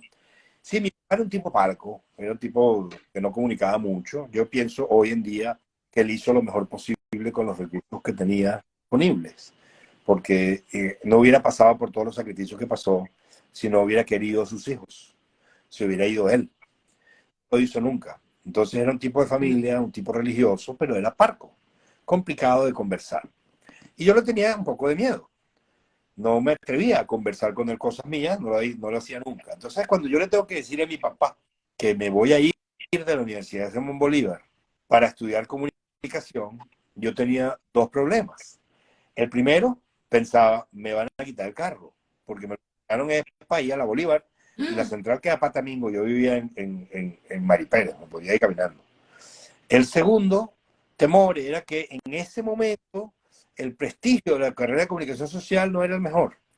Entonces yo dije, esto me voy a rayar con mi papá, va a pensar cosas raras de mí, que porque me en esa carrera y me va a quitar el carro. Entonces yo hablé con mi mamá y mi mamá dijo, bueno, definitivamente tienes que hablar con tu papá, yo entiendo que no te guste mucho, pero yo no sé, te lo tienes que decir tú, no yo. Y era verdad.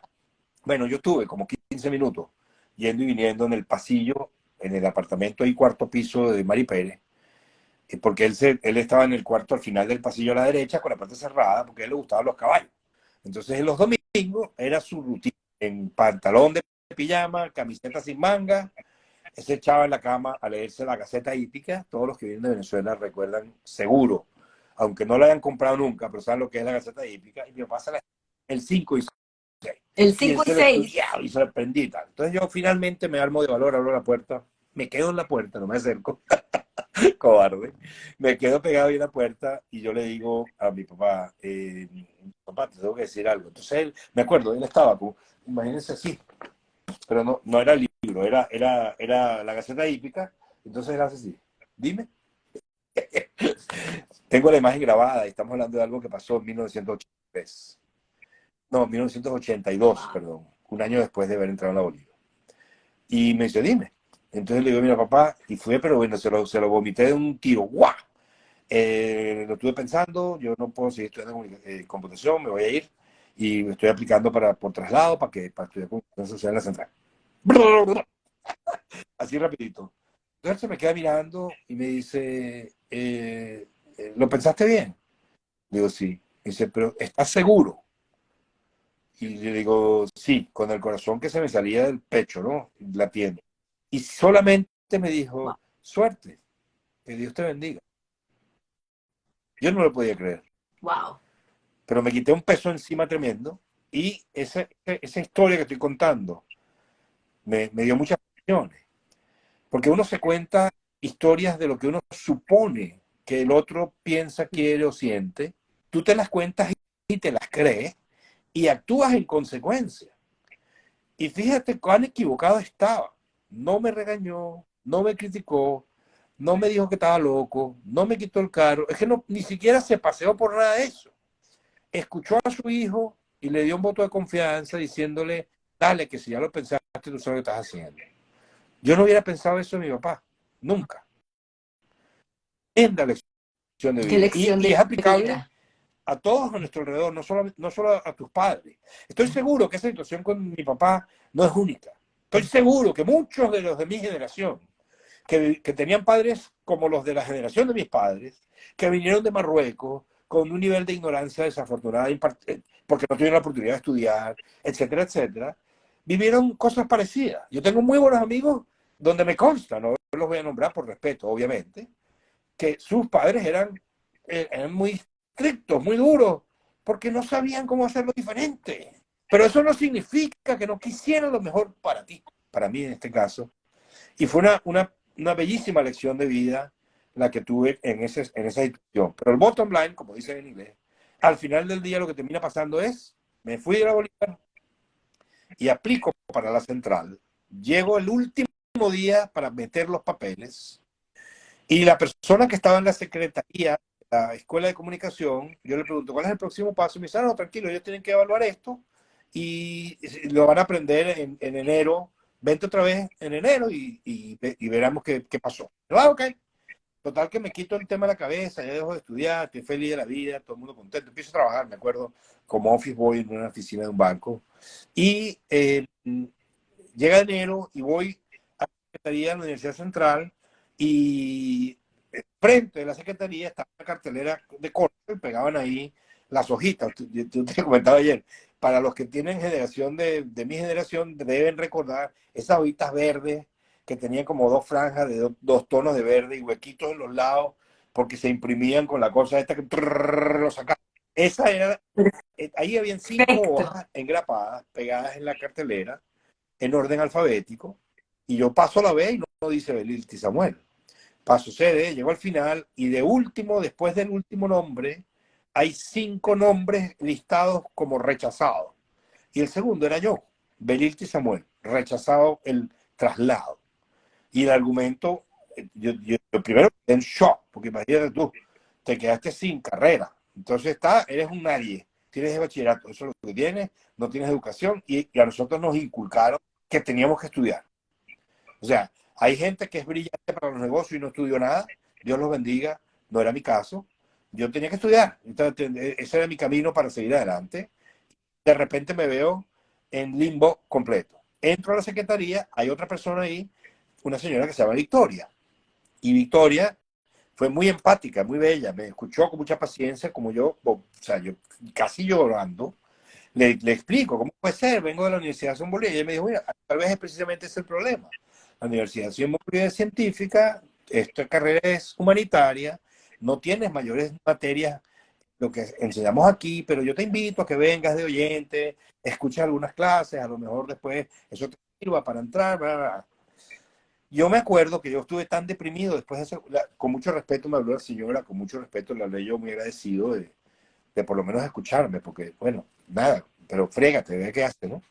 Me voy yo de ahí, estamos en la central, de la central a Mari Pérez, hay, qué sé yo, 10 cuadras, la verdad no sé cómo calcularlo, pero es relativamente cerca, lo que pasa es que Mari Pérez es una subida, y yo me fui pateando una lata que no me voy a olvidar nunca, mirando el suelo de alta depresión, pateando esa lata desde la central hasta mi casa porque me rechazaron el traslado y mi futuro entero estaba en limbo.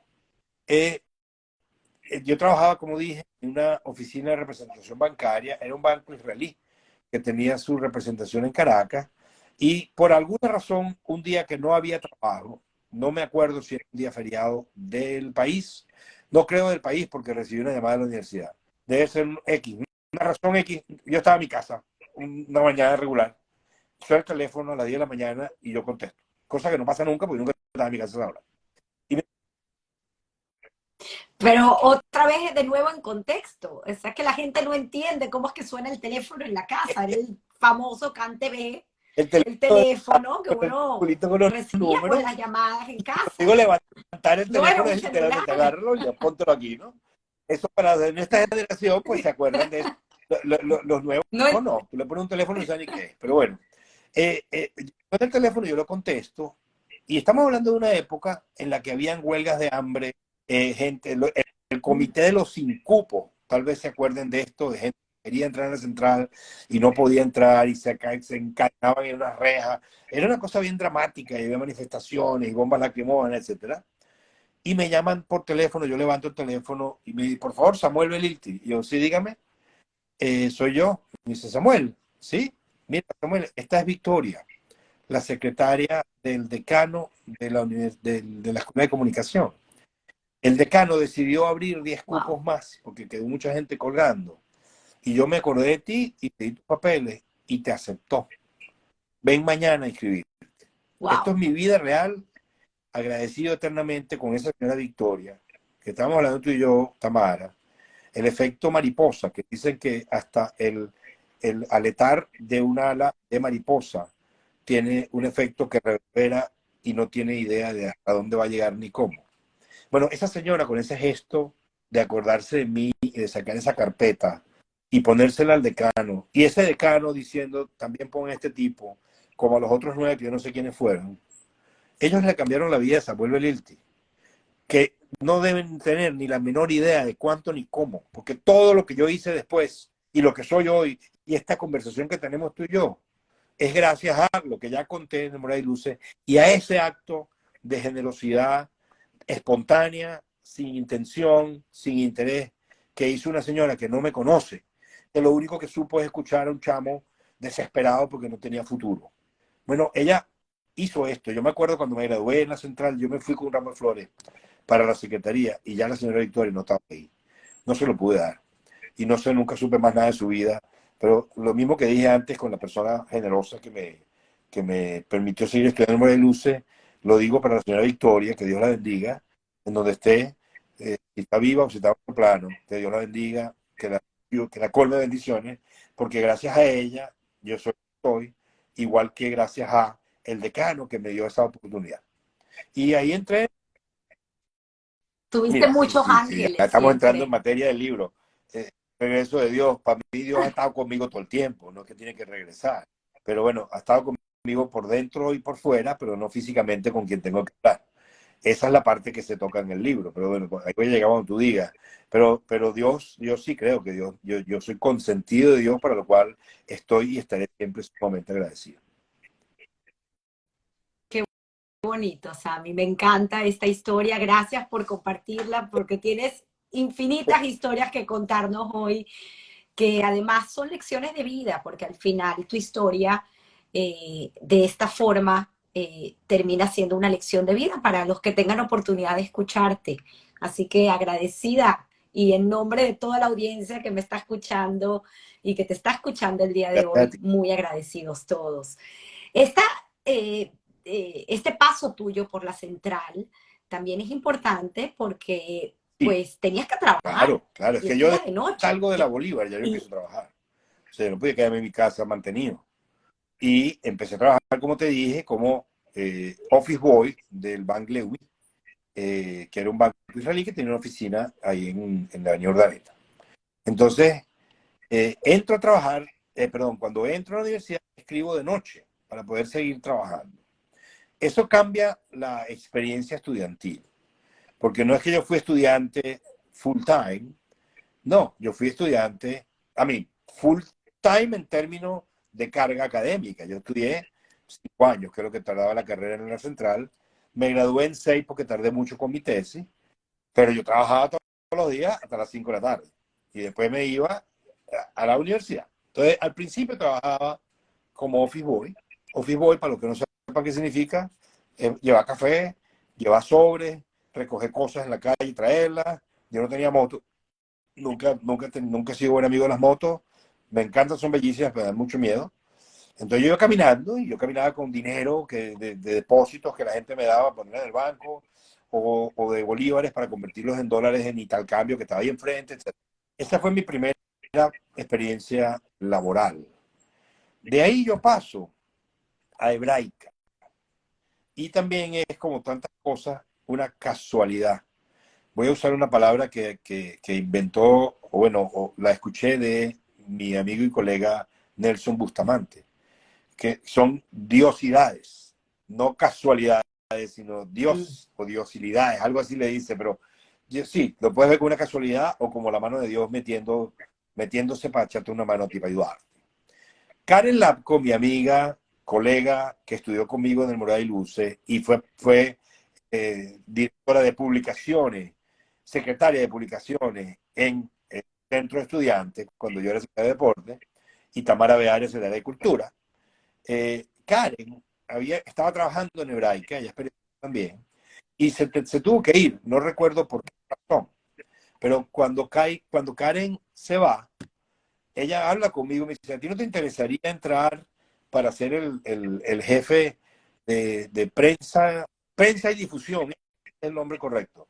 El secretario o gerente de prensa y difusión, no me acuerdo el título, pero el área de trabajo era prensa y difusión en Hebraica, el centro comunitario judío de Caracas, Venezuela, que todos los que vienen de Venezuela que me están escuchando lo conocen, es una referencia en términos de club. Tenía de todo, una cosa espectacular. Y me toca a mí entrar a trabajar en periodismo comunitariamente. Entonces estoy trabajando en periodismo mientras estoy estudiando en la universidad. Después, cuando me faltan como un par de años para terminar de graduarme, o un año, no me acuerdo realmente cuánto, se presenta una oportunidad porque el embajador Oscar Prizar llega de Israel a Venezuela y abre una posición para una persona que sea conexión entre los medios de comunicación y la embajada de Israel. A él le interesaba promover en los medios lo que el Estado de Israel hacía en cooperación con Venezuela. Me hablan del tema, como yo venía de Hebraica, venía bien recomendado, me entrevista al embajador Prizar y me contrata. Entonces yo dejo Hebraica y paso a la embajada de Israel. Eh, durante mi estadía en Hebraica como secretario, como jefe, también obviamente ya estaba metido cabeza en el movimiento Maccabi, en las actividades del Departamento de Juventud, con Adolfo Finkelstein y con una pandilla de amigos que conservo todavía hoy, que son como hermanos postizos, no son hermanos de sangre, pero son hermanos míos igualitos, ¿no? Ese grupito muy lindo que crecimos juntos haciendo actividades para la gente joven. Incluso llegué a dirigir durante un año la escuela de Madrijim. Madrid es líder en hebreo, y es la escuela de líderes de jóvenes. Durante un año yo trabajé como director de esa escuela en hebraico. Esas cosas todas me estaban ayudando a lo que venía en mi vida, aunque yo no me había dado cuenta. Y Total. después en la embajada, trabajo ahí unos años, me gradúo, y cuando me graduó, el embajador ya había cambiado, era el embajador Oscar Prizar, no, Hanan Olami, que vino después de Oscar Prizar.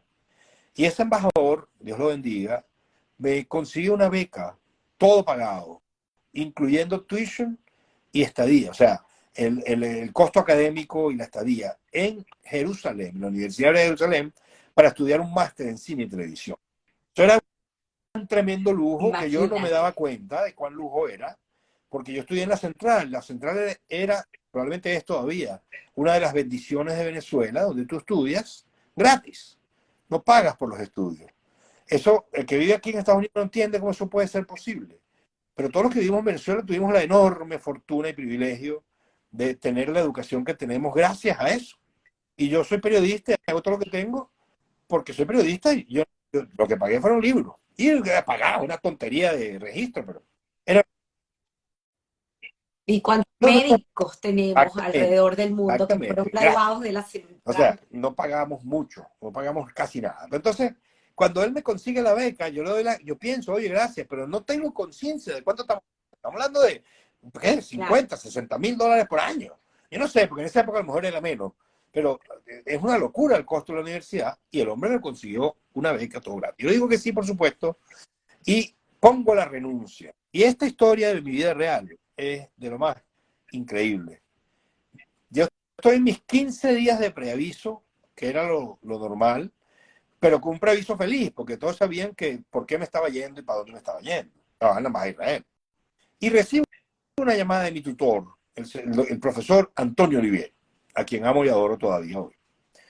Y él fue mi tutor de mi tesis en la central. Por cierto, mi tesis fue, la embajada me mandó a Israel a un curso de los secretarios de prensa de las embajadas en Latinoamérica. Y yo me quedé después de ese curso y estuve 10 días en el kibutz Givat Oz, y mi tesis de grado de comunicación social en la UCB fue sobre el kibutz. Y En sí, en la, la UCB en la de Universidad Venezuela Central, fue correcto. un documental de 20 y tantos minutos sobre el kibutz que mi amigo Yamin Benarroch, con quien retomé contacto hace como 3 días, una cosa increíble a través de WhatsApp, porque me vio lo del libro y me escribió. Bueno, él me ayudó a editar. Y antes que eso, Jaime Rubinstein, otro amigo, hermano mío, un año menor que yo en términos de colegio, también me ayudó a hacer un montón de cosas de edición y de video para la universidad. Entonces, Jaime primero, Yamín después, yo termino mi tesis de grado, me gradúo y me llama mi tutor. Me dice, ya estoy por irme para Israel. Yo no le dije nada a él, pero me dice mi tutor, well, soy de asesor del presidente del Canal 8. Estamos inventando un programa, chico. Tú eres el tipo. Que tú eres el tipo. Ven, jueves, me acuerdo que era a las 8 de la mañana, aquí en Canal 8. Ok, ok. Canal 8 quedaba en la avenida principal de los Ruiz. Y yo no sabía si ir o no ir. Mi plan de vida estaba hecho. Me voy para Israel en 2 semanas. Yo no le dije nada al tipo, lo que ya hablaba un poco de cuál era mi situación interna, ¿no? Entonces no sabía si ir, si no ir, voy, no voy. Llega la mañana de ese día, lo pienso 20 veces, pero decido finalmente, ¿sabes qué? No tengo nada que perder. Me bajo la cama, me monto en mi flu, y flu es traje, con chaqueta y corbata. Estoy hablando muy venezolano para los... Me Y me voy encanta. para allá y hago la... O sea, el casting era con varias personas. Cuando me toca el turno, es la primera, porque yo había estudiado televisión en la central, pero la central de estudio de televisión era bastante modesto, era chiquitico, una camarita, te prueba bien 2 cámaras, estoy seguro, pero chiquitico, un cuartico. Entro yo al estudio de BTV y era el estudio gigante, habían 5 cámaras y enorme, y con ese auditorio gigante, claro, en el auditorio habían 4 personas que eran los que estaban evaluando el casting, pero cuando yo me monto ahí, o sea, yo me transformé, era una cosa como que la conexión directa con lo que era mi pasión verdadera. La descubrí ese día en ese casting. Yo ya sabía que me encantaba porque estudié televisión y me fue muy bien y todo lo que tú quieras, pero esa sensación ahí frente a cámaras de verdad, en un estudio de verdad, yo dije, no, no, esto es lo mío. 2 días después me llama el tutor, no, al día siguiente me llama el tutor, Antonio, y me dice, Samuel, buenísimo, yo te dije, tú eres el tipo, ya está, quedaste seleccionado, hablamos la semana que viene y comenzamos con las reuniones de producción. Y yo me acuerdo que le pregunté, ¿seguro, Antonio? ¿Estás seguro? Sí, sí, claro, claro, hablamos.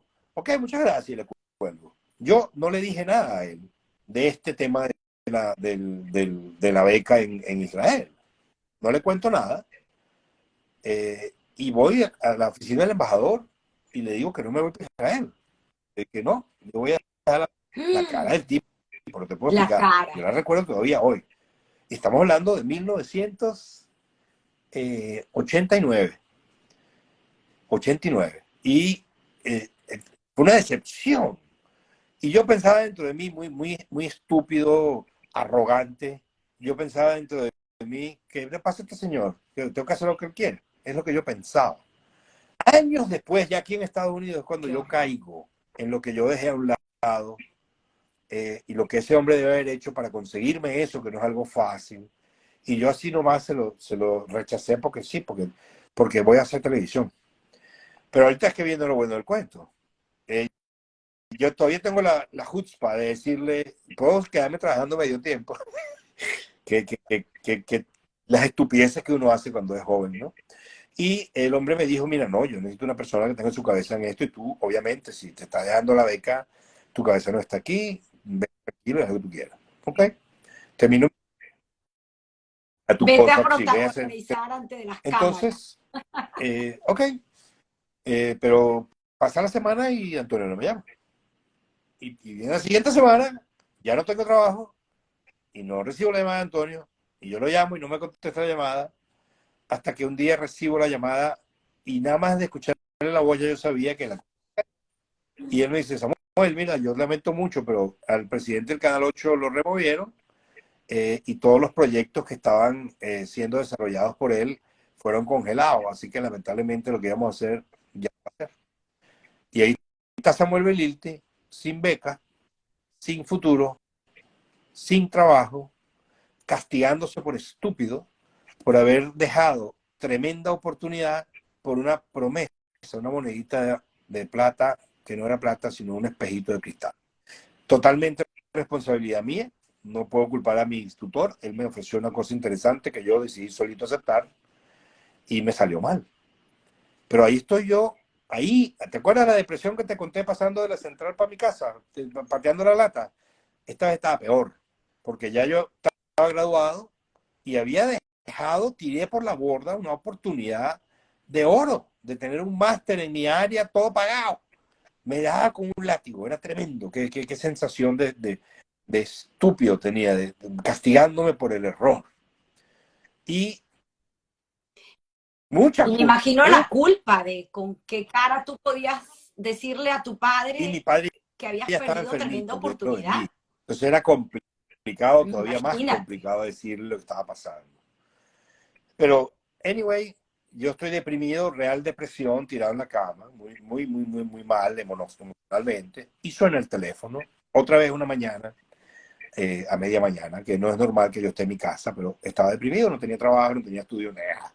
Agarro el teléfono y me contesta, yo le contesto, mejor dicho, a Anita Kirschbaum. Anita Kirschbaum creo que estudió contigo o un año más abajo que tú.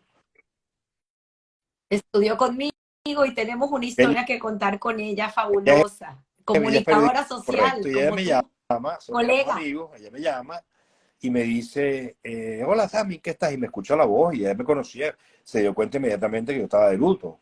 Oye, ¿qué pasa? ¿Se murió alguien? No, no se murió nadie, le echó el cuento. Y ella me dice, mira, casualmente yo estoy llegando ahorita de Radio Caracas Televisión, donde estuve como, yo estuve de pasante en el programa de Marita Santana. Y me enteré que están buscando a una persona que los ayude por 3 semanas, porque uno de sus asistentes de producción se va de vacaciones. ¿Por qué no vas? A lo mejor te interesa. Y yo me la creía de mucho, porque cuando yo estaba en la embajada, yo trataba personalmente con el doctor Eladio Lares, el presidente del canal, con Eduardo Zapén, el vicepresidente de noticias de RCTV, con los Anchors, con el señor Henry Ton Reverón, que era también estaba en el área de las noticias, total que, no sé si es Henry, es Tom Reverón seguro, no estoy seguro si el nombre es Henry, no importa, él. Entonces yo era un muchacho joven, pero yo trataba con los chivos, entonces decía, no, va a ser asistente de producción. Esto es muy poquito para Crecido. mí. Yo me la daba de mucho, aunque no tenía trabajo y todo lo que tú quieras. Pero Anita insiste, me dice, ¿qué tienes que perder? Estás en tu casa, chaval. El argumento fue convincente y yo me voy. Y Marieta en persona me entrevista, para poner en contexto a los que no son de Venezuela. La Oprah de Estados Unidos era la Marieta de esa época. La ama y señora del talk show en Caracas, esa era Marieta Santana. Y llegó este señor sin mayor experiencia, muchachito, recién graduado, creyéndose de mucho, y yo me senté así, me déjenme mostrarle esto.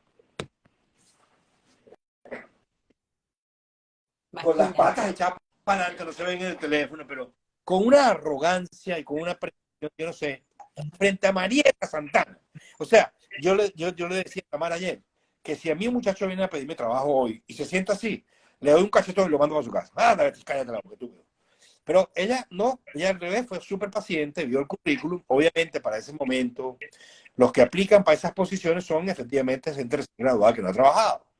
Era la mayoría, no necesariamente tenía que ser ese el caso, pero yo tenía algo de experiencia, a ella le gusta y me dice, mira Samuel, lo mismo que me dijo Anita, tú no estás haciendo nada, ¿qué tienes para perder?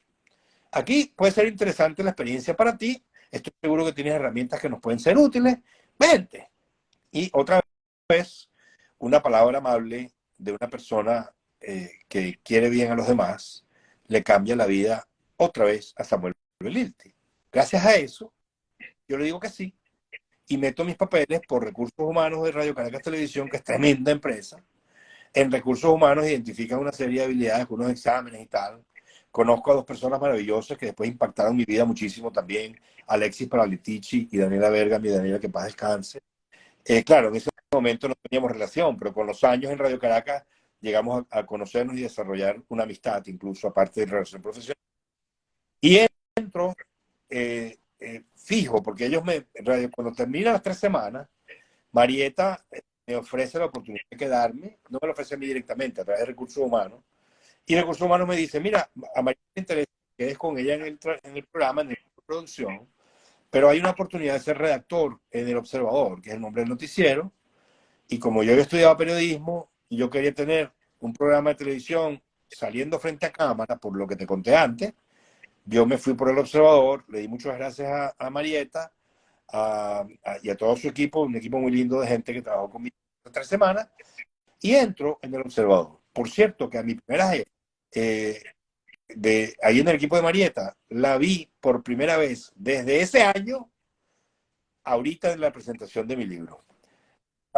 Ella Imagínate. vino a verme, ahorita su apellido es Palacios, era Chávez, Ana Carolina Chávez, ahorita es Ana Carolina Palacios, porque está casada, y nos reencontramos, fue un encuentro bellísimo. Ella fue mi primera jefa en el equipo de Marieta. Bueno, Marieta era la jefa de todos, por supuesto, pero la que lidió conmigo fue Ana Carolina. Anyway, el punto es que entro en El Observador y eso, por supuesto, me cambió la vida porque fue mi primer paso, bueno, mi segundo paso. Mi primer paso es como dije, mi primer paso fue en el programa de Marieta como suplente de este asistente de producción que se fue de vacaciones. Y eso me abrió la puerta para el futuro que estamos conversando hoy de él.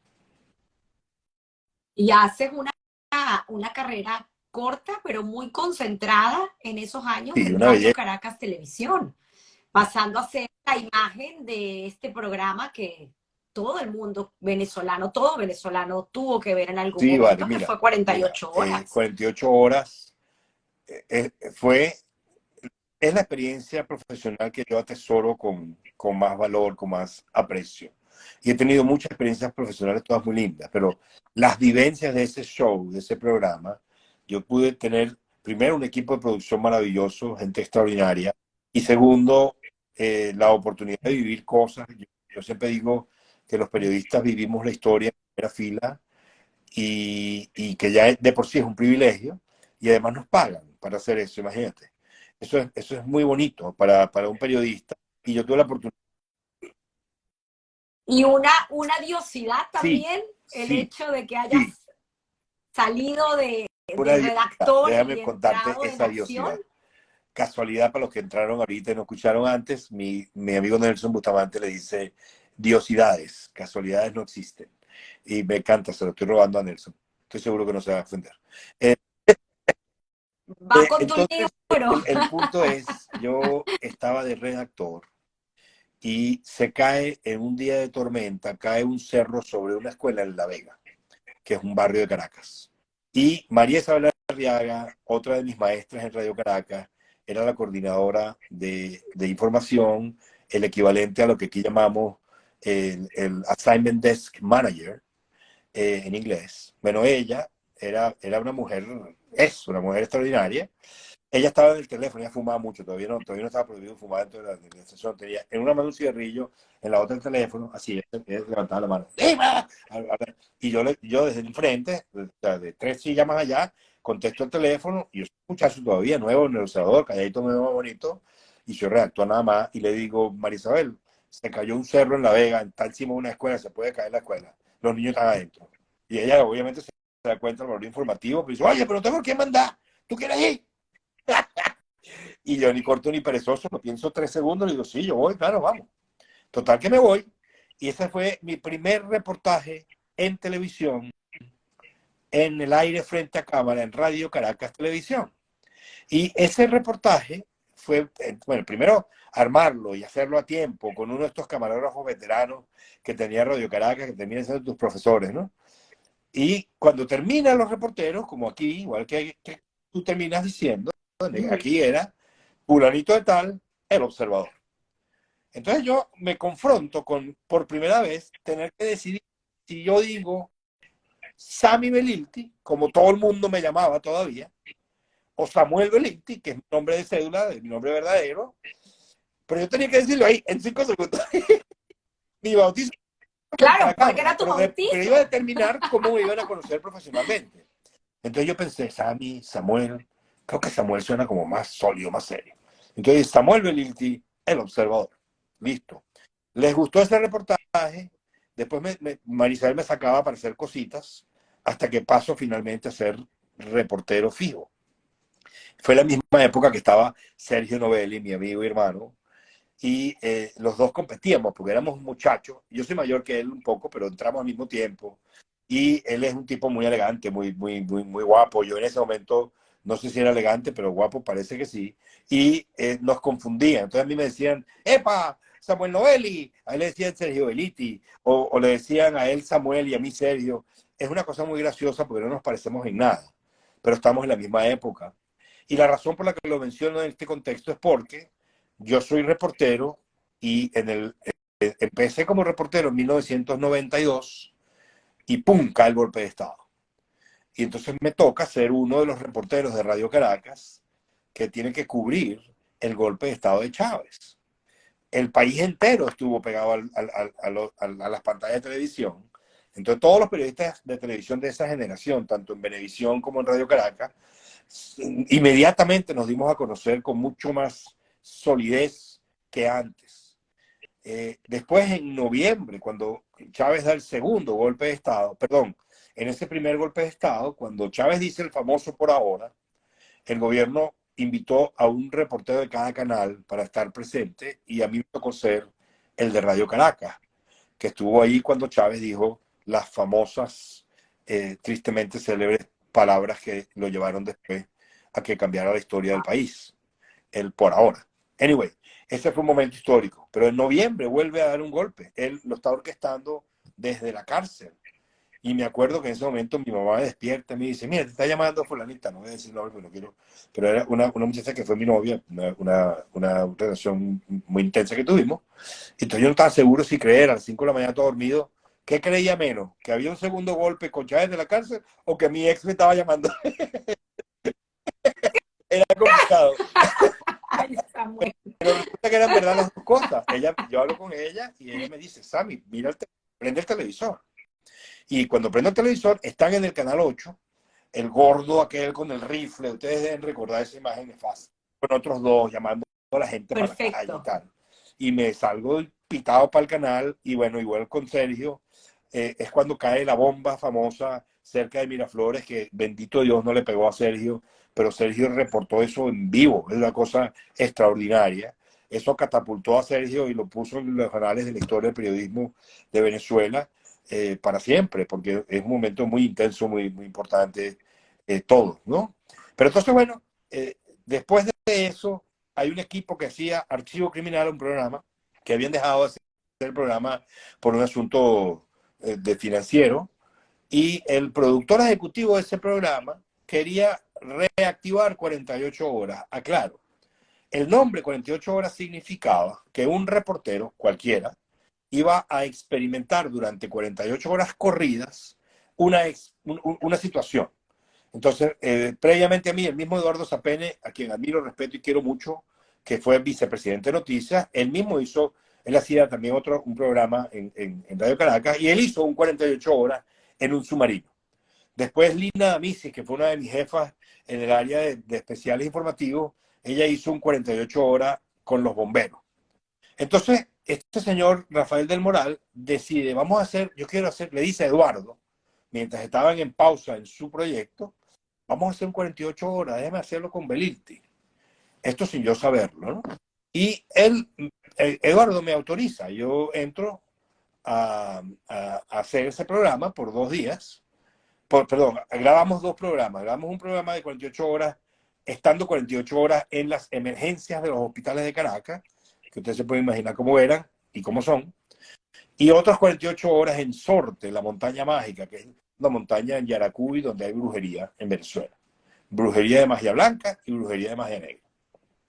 Pasamos 48 horas en los dos lugares Y ya yo estaba en el proceso de postproducción, o sea, sentarte a ver el material, escribir las entrevistas, loguear, que se llama en el argot periodístico, y el golpe de Estado.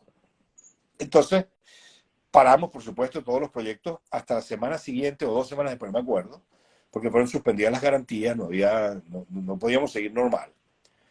Pero ya hay que comienza a demandar que la normalidad regrese, por lo menos en términos de aire. Yo estoy escribiendo 48 horas en emergencia, pero eso era un programa de muy, muy alta denuncia sobre la situación inaceptable en los hospitales. Me acuerdo, Eduardo Zapena entró por el pasillo, estaba logueando y me dijo, ¿cuál estás haciendo, Samuel? Y yo le digo, estoy en emergencia. No, ¿cuál es el otro? Sorte, Sorte. Es el que va este viernes. Y era martes. Entonces yo tuve que resolver el programa de Sorte en 3 días, escribirlo, pero ya mi equipo de producción, que como dije antes, repito, era fabuloso, es fabuloso, son gente que sigue siendo fabulosa. Ellos se pusieron a trabajar en eso y, bueno, sacamos mi primer programa de televisión de 1 hora, fue Sorte, la montaña mágica. Y fue un programa donde hicieron, fue una página del periódico, 48 horas Sorte con Samuel Belitita. Yo tengo eso por ahí guardado en algún lado. No sé dónde está o te lo hubiera mostrado, pero anyway, así comienza un giro en mi carrera, porque ese programa que originalmente era rotativo entre diferentes talentos, le gustó cómo salieron los 2 primeros programas, tanto el de Sorte como el de En Emergencia cuando salió al aire, al dueño del canal, el señor Peter Botón, que en paz descanse. El dueño le comenta a Eduardo Zapene y le dice, oye, me gusta cómo lo está haciendo Belilti, considera dejarlo ahí. Y Eduardo me deja a cargo al aire. Y Imagínate. bueno, formamos un equipo y termino saliendo del Observador y paso a estar a cargo de ese programa como productor ejecutivo y conductor y escritor del show. Hicimos 24 shows de 1 hora. Uno solo de esos shows yo no lo escribí, todos los demás los escribí yo. El que no escribí fue cuando fuimos a Israel, que hicimos un programa doble, uno de Medio Oriente con la situación política y otro el de Tierra Santa con la situación, con lo que representa desde el punto de vista espiritual para las 3 religiones. Ese lo escribió Camilo Pino, un amigo, y el de la política fue el programa más difícil que yo tuve que escribir, porque es como un médico operando a su mamá. O sea, yo estaba hablando de política del país donde nací y yo obviamente estaba mostrando la cara desde la perspectiva hebrea y desde la perspectiva palestina, y fue bien complicado porque llegué a la comunidad y hubo gente de la comunidad que me pidió que no lo saque al aire, que no. Imagínate tú, yo por supuesto lo mandé para el carrizo y el programa salió al aire. Pero fue muy difícil de escribir porque viví muchas cosas muy intensas para hacer ese programa. Y bueno, después de que ese programa termina, que son en el año 95, empezando en enero por ahí, termina por un asunto de finanzas. Estábamos haciendo unos programitas que hubieran bajado la categoría de lo que llegó a ser el show. Eduardo coincidió conmigo y el hombre, Anchor, conductor del noticiero de la mañana. En ese momento coincide con que Julio César Camacho sale de RCR, la radio, y Julián Isaac, que es la radio, ensambla, perdón, un equipo de 5 talentos, muchos de ellos de televisión, para que sustituya al monstruo que era en el buen sentido de la palabra, que era Julio César Camacho. Ese tipo era una referencia en la noticia de la radio, y cuando él se viene para los Estados Unidos a vivir, Julián Isaac nos lleva y me pone aquí a cargo del programa de RCR en vivo del mediodía. Estaba en la mañana América Corrales y en la tarde estaba Mari Carmen Sobrino se me fue el nombre del otro conductor, y yo estaba solo el mediodía de 11 de la mañana a 2 de la tarde. Entonces ese año 95 yo trabajaba en la mañana como conductor del noticiero del Observador en televisión, y de ahí me iba para la radio y conducía el talk show News Talk de 3 horas de 11 a 2 de la tarde en RCR por todo ese año. Y Julián Isaac, él estaba convencido de que los talentos tenían, que en paz descanse, perdón, él estaba convencido de que los talentos tenían que formar parte de las decisiones gerenciales y nos entrenó en gerencia con Ari Paralitici, del que te hablé hace un rato. Imagínate. Cuando entré en Radio Caracas, él se convirtió en nuestro entrenador. Y sumado a un entrenamiento en producción ejecutiva que ya yo había recibido en RCTV, termino teniendo las herramientas para convertirme en gerente. Y cuando Eduardo, que Dios lo bendiga, sufrió un infarto, él pudo superar el infarto, pero en este momento decidió darle una pausa a su ritmo de vida de locos como jefe de noticias, y entró una jefa nueva que es María Eugenia Díaz, y María Eugenia Díaz me llama y me pregunta, tú, Samuel, me han hablado de ti.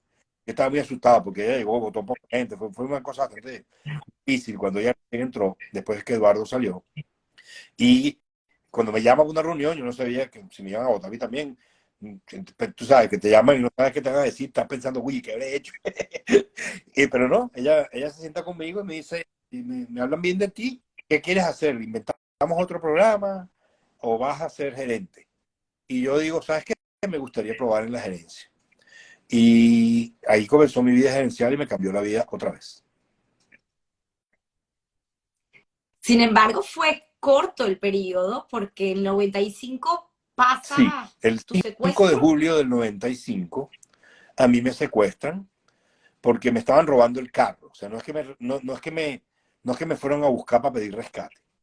Yo bajé, estaba en mi casa con una amiga, la iba a llevar a su casa, yo bajo y en el estacionamiento ya mi carro estaba en salsa, estaba en la puerta del estacionamiento con otro carro atrás, y cuando salimos del ascensor, que estamos conversando de lo más tranquilo, 4 hombres con pistola de 9 milímetros nos pegan contra la pared, la pistola aquí, muy, muy, muy fuerte, muy, muy feo. Después me preguntan quién está arriba, y yo no hay nadie arriba, ok, vamos a subir. Y me suben a mi casa, me sientan en el sofá, me tapan la cara a mí con una franela, le tapan la cara a mi amigo con una franela, y ahí se instalan a comer, a beber, a fastidiar. Eso duró un poquito más de 2 horas. Lo supe porque vi la hora antes de que me robaran el reloj y la volví a ver después que, que, que quedamos bien, gracias a Dios. Pero cada segundo que pasaba yo me preguntaba, bueno, ¿nos van a matar? ¿Sí o no? ¿La van a violar? ¿Sí o no? Y si eso Una pasa, ¿qué ruleta hago yo? rusa. Vivo toda mi vida con la conciencia podrida de presenciar cómo le hacen algo a una amiga mía en mi casa, o me dejo matar, porque no puedo hacer nada, son 4 hombres con pistola. Bendito Dios, dentro de las circunstancias, los tipos eran ladrones, pero no violadores. Y no abusaron de ella de ninguna manera. Bueno, más allá del abuso emocional de la situación, pero no hubo abuso desde el punto de vista de que ella es una mujer y indefensa. No abusaron de esas circunstancias. Pero bueno, yo salgo de esa situación porque Dios es grande, el tipo no nos quería matar.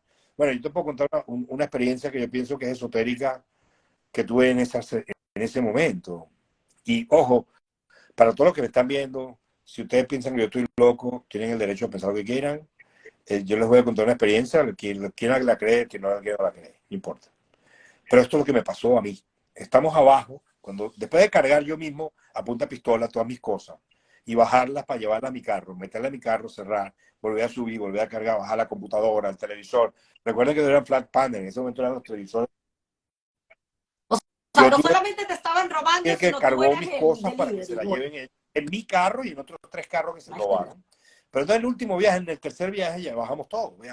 Bajamos ellos, mi amiga y yo, y nos pegan contra la pared al lado de mi carro, que lo habían puesto en su lugar otra vez mientras pasaba todo esto. Ya estaba listo para llevárselo, lo retrocedieron.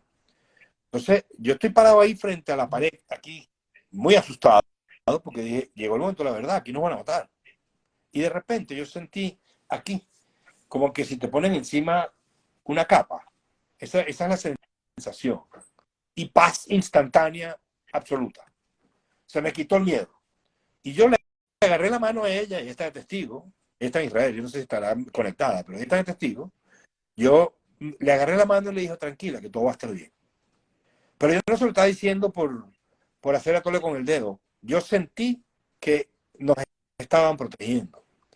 Y en nombre de Dios te estoy Wow. contando esta historia. Esto es verdad, repito. Tengo a mi amiga que te puede echar el cuento. Un par de minutos más tarde, ahí en Venezuela, en los estacionamientos, hay lo que llaman los maleteros, que aquí son los storage. Y los maleteros en Venezuela le pones 18 candados y están todos podridos y mal y sucios. Normalmente ese es el caso. Bueno, esta gente consiguió un maletero abierto, que no tenía candado. ¡Hey! ¡Venga para acá! Y nos meten en ese maletero y nos traen de afuera. Y yo toco así la pared y hay luz dentro del maletero. Muy raro. Se prende la luz. Nos vemos ella y yo y nos dimos el abrazo del siglo. Todavía lo siento, porque estábamos vivos. Y después toco así, el maletero bastante limpio y casi vacío, y encuentro un martillo encima de una de las tablas, y con ese martillo le doy de palos al metal que tenía unos huequitos por donde entraba aire de la puerta, hasta abrirlo lo suficiente como para poder meter la mano y abrir el cerrojo. Y eso nos liberó. Todo eso normalmente no pasa. Y aquí estoy contándote el cuento. 30 años después no nos mataron, no nos violaron, consiguieron un lugar para escondernos que normalmente no había. O sea, ¿qué hacen con nosotros si no tienen dónde meternos? No me tocaba morirme. Y eso es Diosito en persona. Y me mandó un ángel para protegerme y lo sentí físicamente aquí. Esto es una cosa Wow, tremenda. qué Y yo, historia. este cuento, mira, normalmente no llego a este nivel de detalle, a menos que tenga una persona de confianza, que pueden pensar que estoy loco. Pero en este momento te lo cuento porque es contexto. A mí me han pasado cosas que me hicieron escribir este libro. Son experiencias de mi vida. Yo creo en Dios profunda, total, absolutamente y sin ninguna duda. Tengo mi forma de ver cómo llegar a Dios, que cada uno tiene la suya, por supuesto.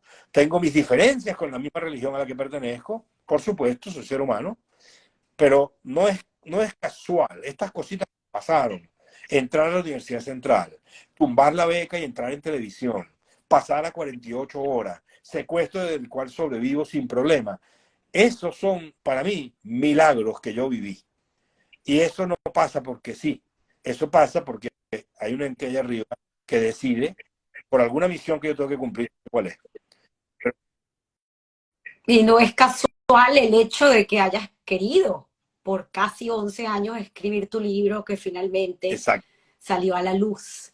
Es increíble historia y además que sigue, porque eso es un antes y un después, donde tú tomas una decisión, ya con el amor de tu vida, Rosana, que entra en tu vida posteriormente, o que ya había entrado, pero no se habían dado las cosas aún, y con quien en el 98 es que deciden, después de pedirle la mano, que me encanta la manera como le piden la mano, y esa boda inolvidable en Los Roques con amigos y con gente que los quiere, deciden migrar y venir a los Estados Unidos. Y vuelve el soberbio de Samuel pensando Sí, que la cosa iba a sí. ser Qué fácil.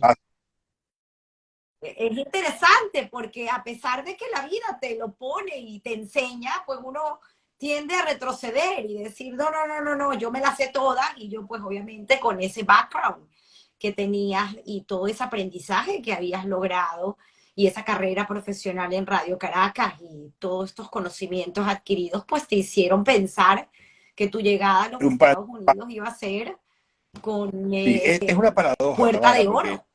si no hubiera estado tan seguro, no lo hubiera hecho.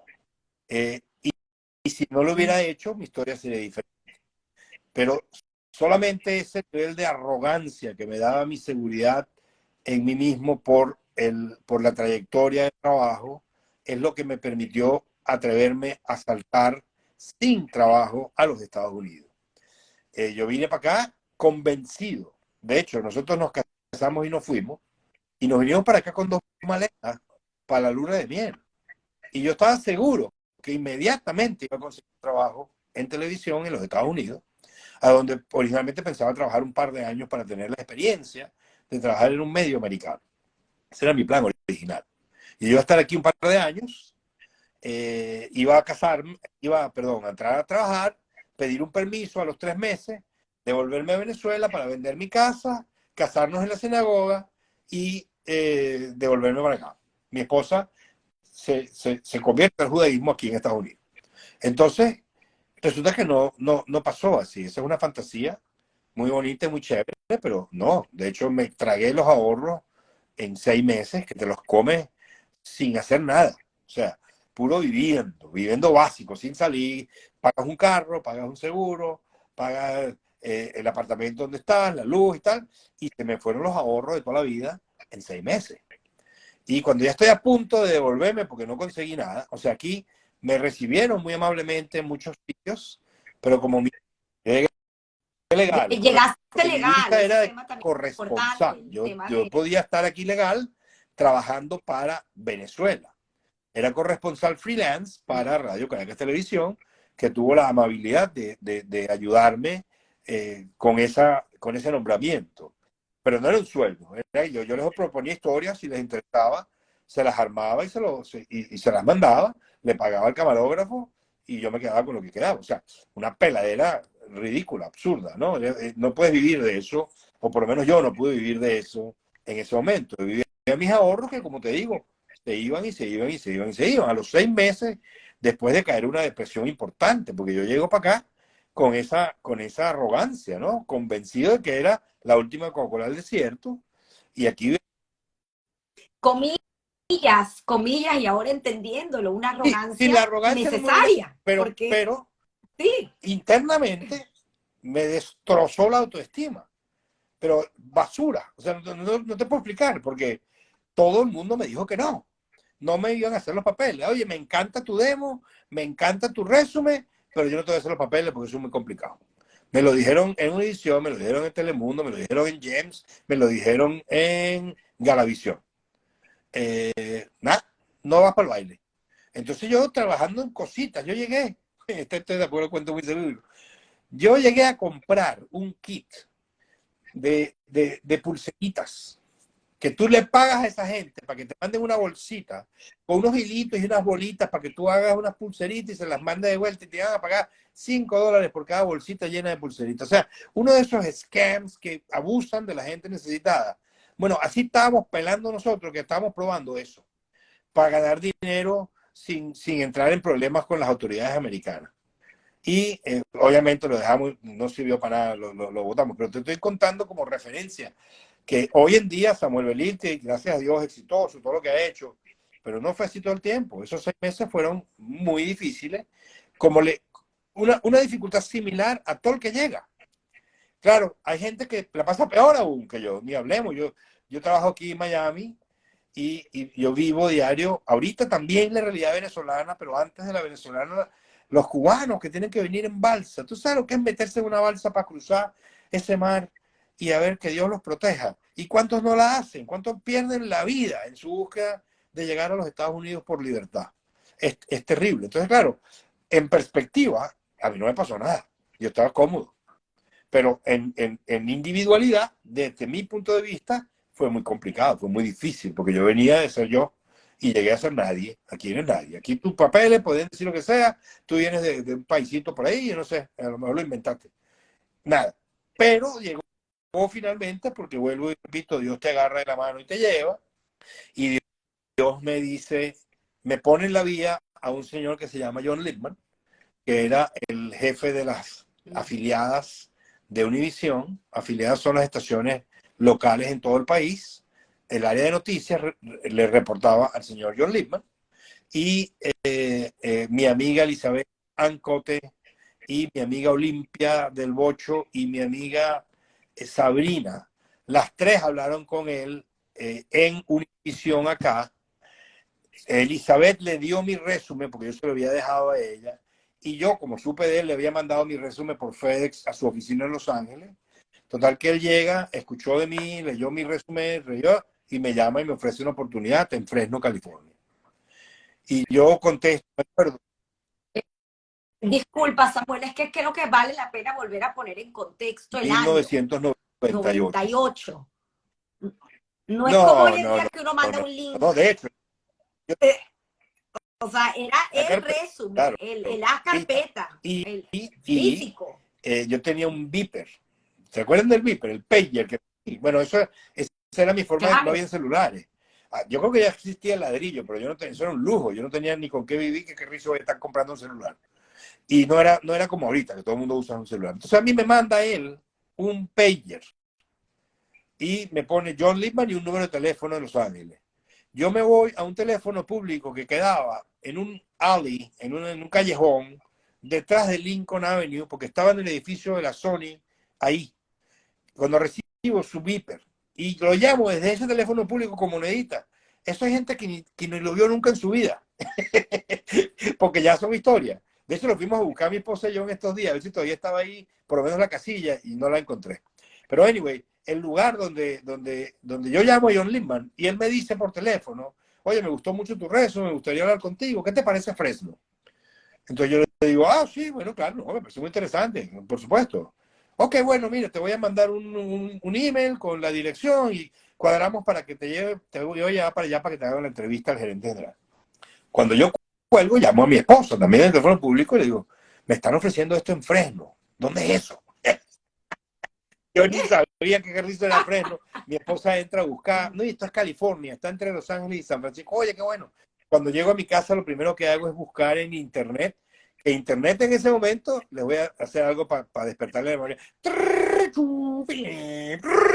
acuerdan? Cuando sonaba así el modem. Bueno, ese era el internet del entonces, era alt. No sé qué cosa, todavía no era ni siquiera .com. Y en ese momento me conecto con California y encuentro una foto del City Hall de Fresno, que es un edificio espectacular, futurista, que ya en ese momento, hace 24 años, era extraordinario y sigue siendo, si tú lo ves mañana, te vas a dar cuenta que... Entonces yo, feliz de la vida, voy para Fresno a la entrevista, me entrevista un señor que se llama Brad Watkins, después me devuelvo, me aceptan, comienza el traslado de mi visa, cambiar visa de corresponsal a visa de trabajo. Ese proceso duró 3 meses.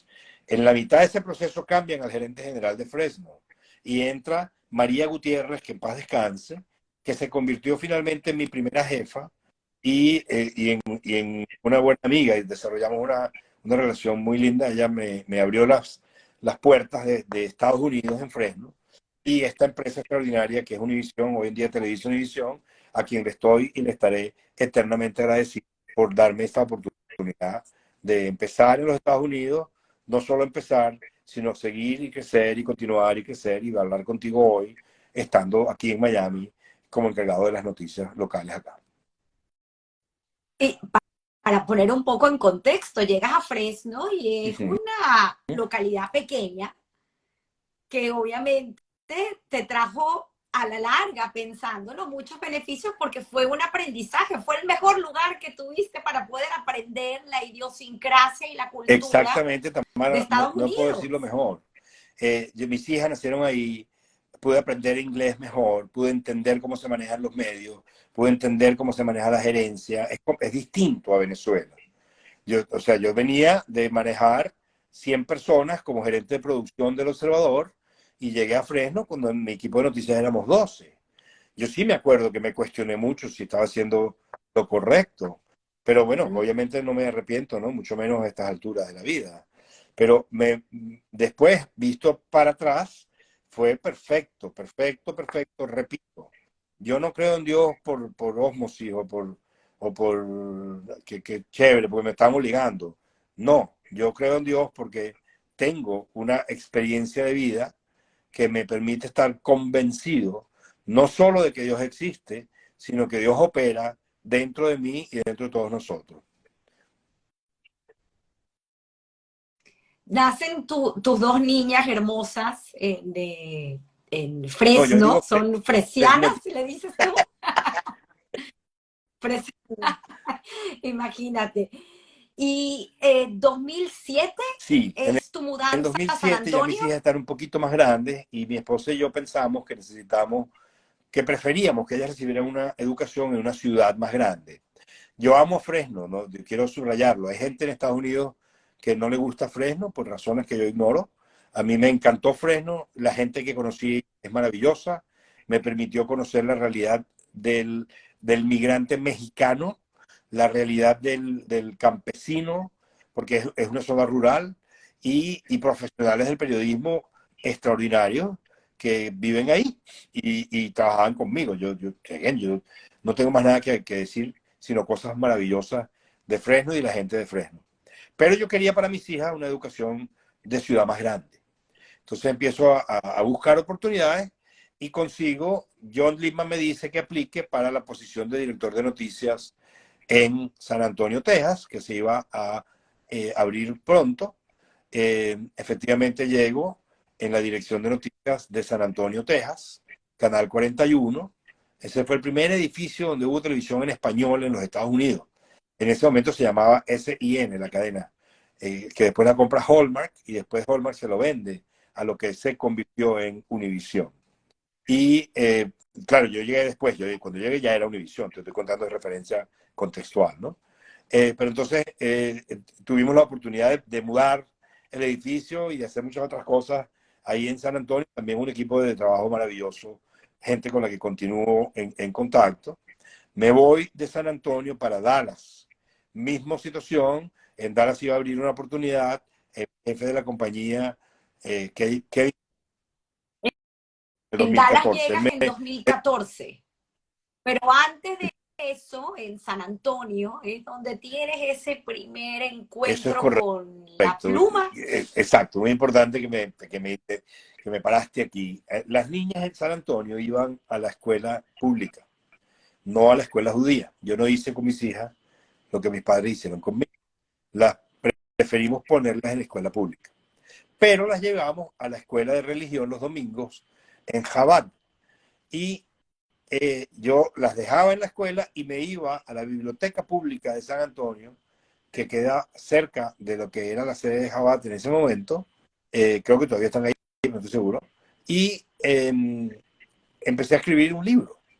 El libro en ese momento era un concepto de autoayuda, donde le iba a hacer una...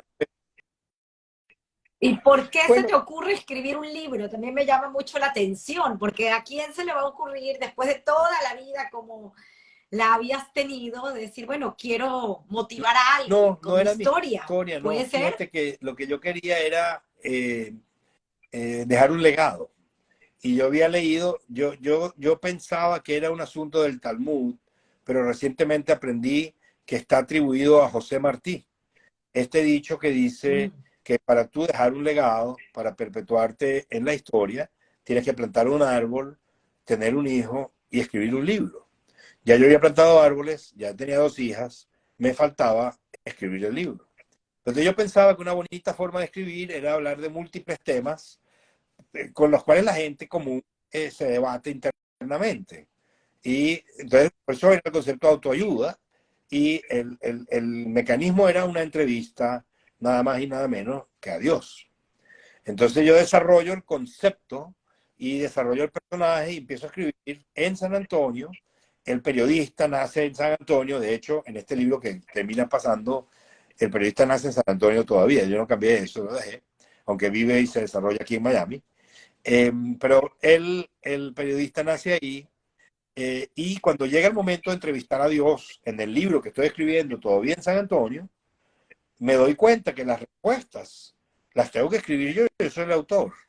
Y digo yo, bueno, un momentito, yo voy a hablar por Dios. ¿Y quién soy yo para hablar por Dios? Yo no puedo hacer eso, no me atrevo.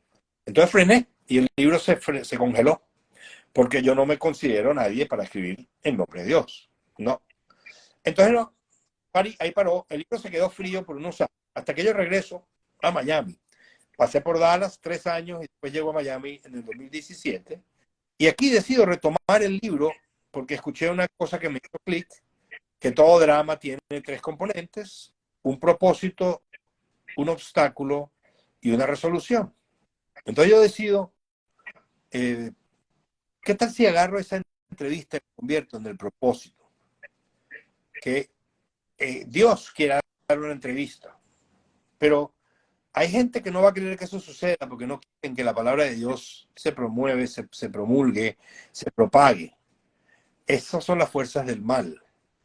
Y ese enfrentamiento entre las fuerzas del bien que quieren que Dios regrese de su mensaje en forma directa y las fuerzas del mal que harán todo lo que sea necesario para evitar que eso suceda, es es el centro del argumento del libro que yo terminé escribiendo. No te voy a contar la resolución porque yo como que no todos leyeron el libro, lo que están escuchándome.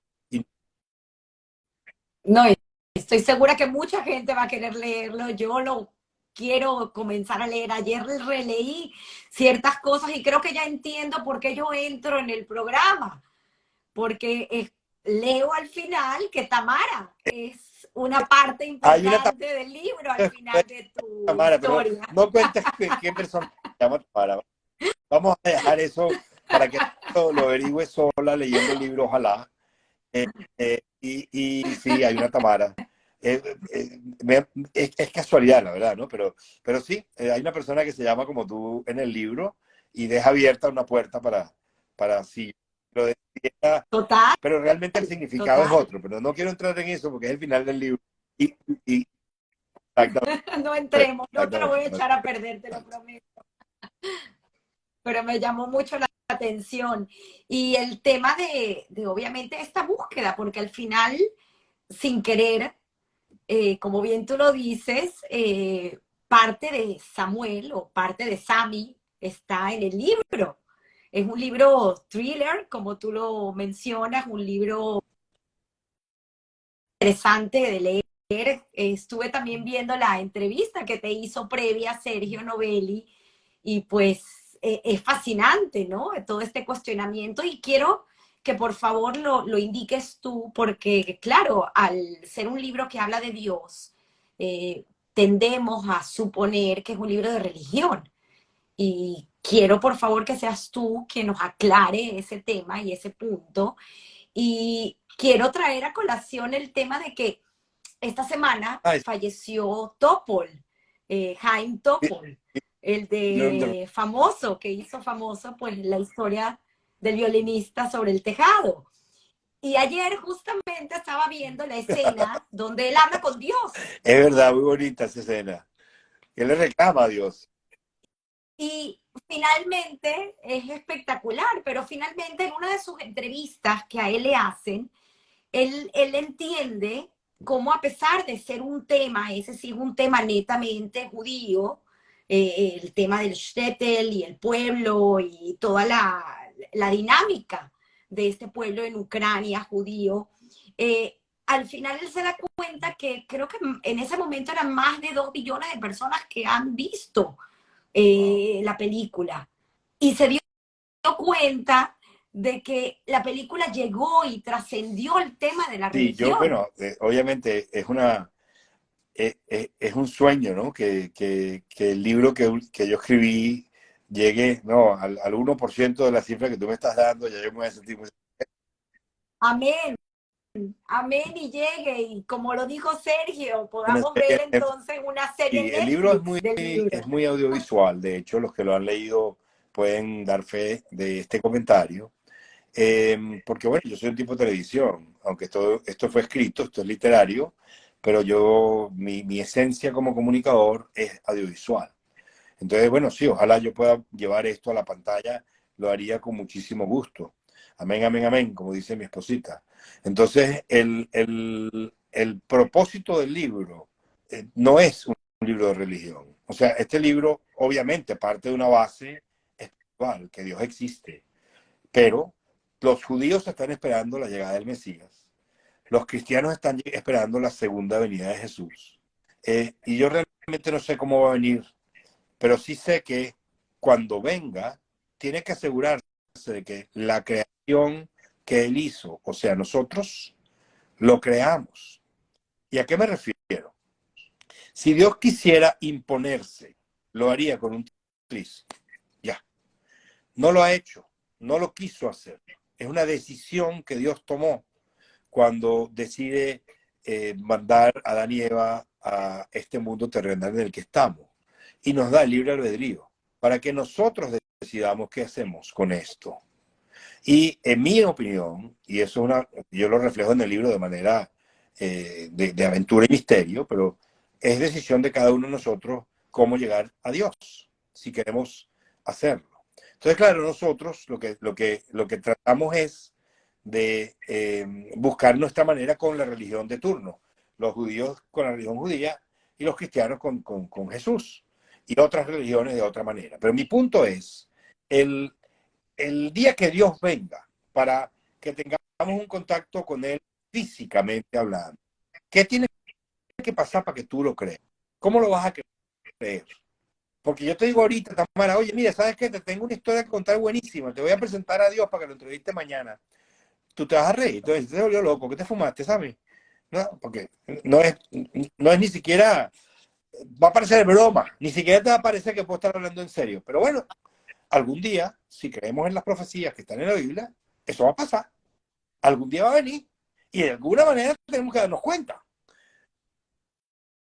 Y lo veremos por Que podemos verlo en televisión. televisión y en los medios digitales. Si viene en nuestra época, o sea, si viene en esta época contemporánea, donde los medios de comunicación son los que conocemos hoy, pero a lo mejor viene en 100 años y Dios sabe cómo serán los medios de comunicación en 100 años, porque nadie se imaginaba que íbamos a poder hacer esta conversación, que la pueden ver en el planeta entero, con un teléfono gratis, hace 15 años, no te vayas más lejos.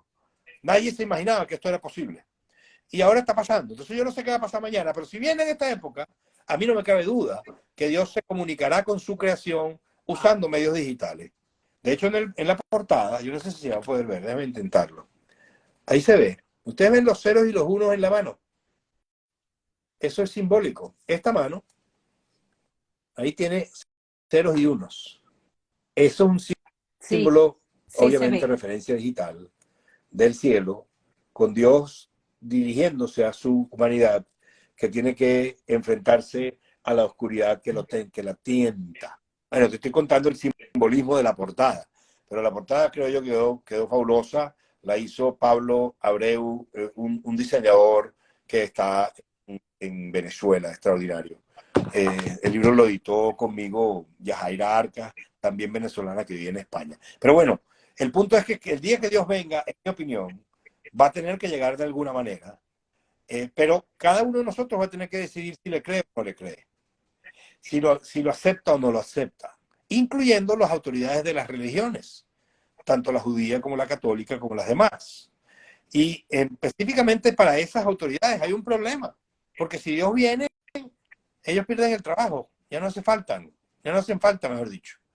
Yo necesito hablar con un rabino si puedo hablar con Dios directamente, ¿no? Entonces, el día que venga Dios, ¿de qué van a vivir los rabinos? Yo no sé. ¿De qué va a vivir el Papa? Yo no sé. Pero el Papa tiene una responsabilidad importante, porque hay millones de personas que lo siguen con fe, porque saben que Él los va a guiar. Y ellos esperan que Él los guíe cuando llegue la segunda venida del Señor. ¿Ok? Y si viene un farsante, por eso se llama M715. M715 es un versículo del Nuevo Testamento, que es Mateo, capítulo 7, versículo 15. Cuidaos de los falsos profetas, porque vienen vestidos de ovejas, pero por dentro son lobos rapaces. Y aunque eso lo dijo Mateo en el Nuevo Testamento, el pueblo judío vivió eso. Todos recordarán el tristemente célebre caso de Shabbatai Tzvi, que era el nuevo Mesías y llevó a miles de personas persiguiéndolo, Dios sabe en qué condiciones, hasta que llegaron los musulmanes y le preguntaron, ¿cómo es eso que tú eres Dios? ¿Tú eres Dios? O te conviertes o te mato. Y el hombre se convirtió y se acabó la historia. ¿Y qué pasó con todos los que lo están siguiendo, pobre gente? Bueno, hay que cuidarse de los falsos profetas, eso no es juego. Los judíos lo vivimos en esa historia y otras, porque no fue el único falso profeta, en épocas donde la llegada del Mesías se esperaba que era a cualquier momento, todo el mundo, cualquiera que venía con cierta gente, le creían y lo seguían. Hoy el mundo es mucho más escéptico, mucho más complicado de convencer. Y de todas maneras, esas son herramientas que utilizará la oscuridad, el mal, para evitar que Dios se manifieste y pueda dar su mensaje directamente. Esas dos premisas se desarrollan en el Vaticano, en España, en Miami, en Israel. El Mossad participa, las fuerzas de seguridad del Vaticano participan. Hay un lío tremendo en las catacumbas del Vaticano. O sea, el libro es una tripa, no es un libro de religión. Y a todo el que le gusta el thriller lo va a disfrutar. Lo que es más, yo los invito a que hagan esto. Lo pueden ver en Amazon. Y si ustedes entran en Amazon, ustedes pueden leer las dos primeras páginas y un poquito más en la versión Kindle, te lo dejan leer gratis, para ver si te gusta. El reto que yo le propongo a todos los que escuchan esto es, lean por favor las 2 primeras páginas, le va a quitar 5 minutos. Si en las 2 primeras páginas, que es el capítulo 1, ese libro, esta historia no los atrapa, no lean el libro porque van a perder su tiempo, no les va a gustar. Pero estoy convencido de que tú lees las 2 primeras páginas y vas a querer que hay en ese libro, porque realmente, en mi opinión, quedó chévere. Bueno, ¿qué va a decir el papá? Se van a enganchar Amén. 100% segura de eso.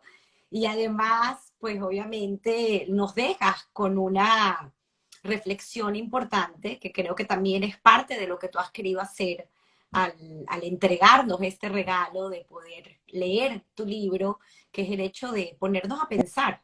Y creo que es una parte importante, ¿no? Por aquí creo que alguien preguntó cómo te imaginas a Dios. Bueno, Imagínate, ahí ya déjame, está alguien permíteme diciendo, invitar a esa persona que lea el libro, porque hay una respuesta para eso, que no voy a dar porque quemo parte de la trama. Pero obviamente eso es una pregunta que no puede faltar en un libro que habla del regreso de Dios. Eh, eh, eh, Referencia a cómo creo yo que vendría. Eh, Déjame dejarlo ahí.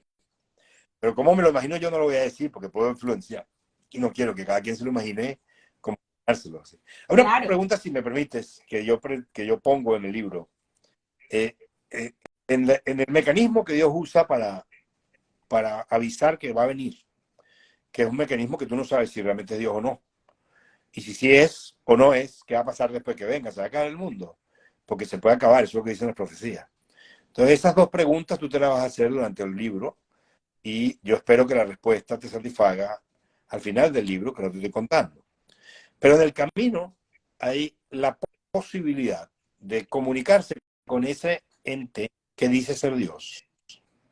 Y tienes la posibilidad de hacerle directamente, sin intermediarios, una pregunta, pero solo una pregunta. Entonces yo los invito a considerar, si ustedes tuvieran mañana la certeza de que pueden hablar con Dios, que Dios los va a recibir en una audiencia y les va a permitir hacerle una pregunta, pero una sola pregunta, ¿qué le preguntarían a Dios? Y ahí se las dejo, porque suena fácil, pero no está fácil. Cuando es una sola muy pregunta y le va a difícil. hacer al que Una sola, conoce exacto. todos los secretos del universo entero. Entonces es provocadora, en mi opinión, provocativa. Y yo la repito varias veces en el libro porque me encanta el concepto de ponerme a pensar qué le preguntaría a Dios. Obviamente no te voy a decir qué le preguntaría, porque no Wow, quiero influenciar, pero ahí la dejo eso. totalmente retador. Ahora, sí te voy a preguntar, porque eso sí, no es retador para mí, no me estás poniendo en esa situación. La pregunta que siempre me encanta hacer al final del programa y que a lo mejor Dios nos está escuchando y podremos saber qué es lo que piensa Samuel acerca del trabajo en la suerte, que es una pregunta que me tomo prestada de también un colega tuyo, periodista, se llama Guy Ross, tiene un podcast, siempre lo digo, muy interesante que se llama How I Built This, donde él entrevista a CEOs y presidentes de compañías grandes y les hace esta pregunta al final del programa y yo me tomé esta pregunta prestada para hacérsela a mis invitados acerca de qué representa o si lo quieres ponderar en tu vida después de haber escuchado estas casi más de 2 horas y media de historia contigo, tu historia personal, nuevamente agradecida por haberla compartido con nosotros. ¿Qué representa para Samuel el tema del trabajo o la suerte en tu Eh, vida? Te lo voy a responder de otra manera. Yo creo que todos venimos al mundo con un destino establecido, pero eh, tenemos una intuición que es la que nos conecta con ese destino, porque como dije antes, soy fiel creyente en el albedrío. O sea, Dios no te va a obligar a que tú cumplas tu destino, pero te manda para este momento, yo creo en la reencarnación, y te manda con una herramienta que es tu intuición, para que tú, si la sigues, cumplas con tu destino. Esto no significa en mi cabeza que te va a ir chévere y que todo es fácil y bonito, porque tu destino puede ser difícil. A lo mejor lo que te toca vivir no es agradable, pero te toca, porque hay algo que tú tienes que aprender a través de esa experiencia desagradable. Y hay niveles y niveles de desagradabilidad, ¿no? Pero esta es mi teoría, esta es mi creencia, no pretendo convencer a nadie, lo estoy compartiendo contigo por tu pregunta. Entonces déjame terminar el concepto. Esta es mi teoría. Si yo oigo a mi instinto en lugar de oír a mi mente, yo voy a cumplir con mi destino. Eso no es suerte. Eso está determinado por Dios antes de que yo venga. Si yo no oigo a mi instinto, porque eso es bien complicado de lograr, fácil de decir, difícil de hacer. Si yo no lo oigo porque la mente se impone y me dice, no seas estúpido, ¿qué hace eso? No, no, vive para allá, que está lleno de gente, o para acá, no sé qué cosa tan loca, ¿no? Bueno, si eso sucediera, yo, o sea, mi mente me dice, no, no hagas esto, por lo tanto, ahí sí me expongo a la suerte, porque ya yo me desvié del que estaba predeterminado para mí, puedo volver a él si retomo mi conexión con el universo, que la siento, en mi caso aquí, la boca del estómago, que es donde yo siento la intuición cuando algo me dice, "Ah, esto no está bien". Y uso este pequeño ejemplo para graficar esto y ya terminé. Hay gente que tú no conoces, que la ves por primera vez en tu vida y tú sientes rechazo profundo por esa persona. Y no hay una explicación aparente, no hay una explicación razonable. Simplemente tienes algo aquí que te dice, mosca, esto no es bueno. Y viceversa. Hay gente que tú no has visto nunca, que no la conoces, que apenas se te acerca, te sientes, wow, qué sabroso, qué vibra tan divina tiene esta persona.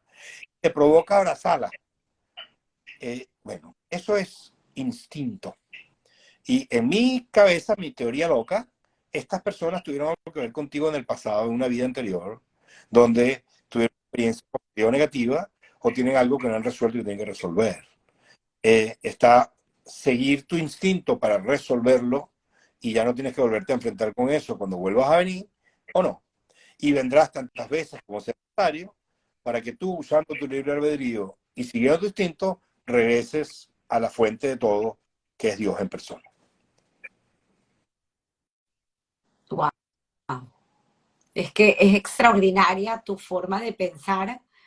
La verdad que estoy gratamente feliz de haberte podido tener en el programa. Me dejaste reflexionando y pensando en tus palabras porque fueron muy profundas y pensando que en realidad nada es casualidad.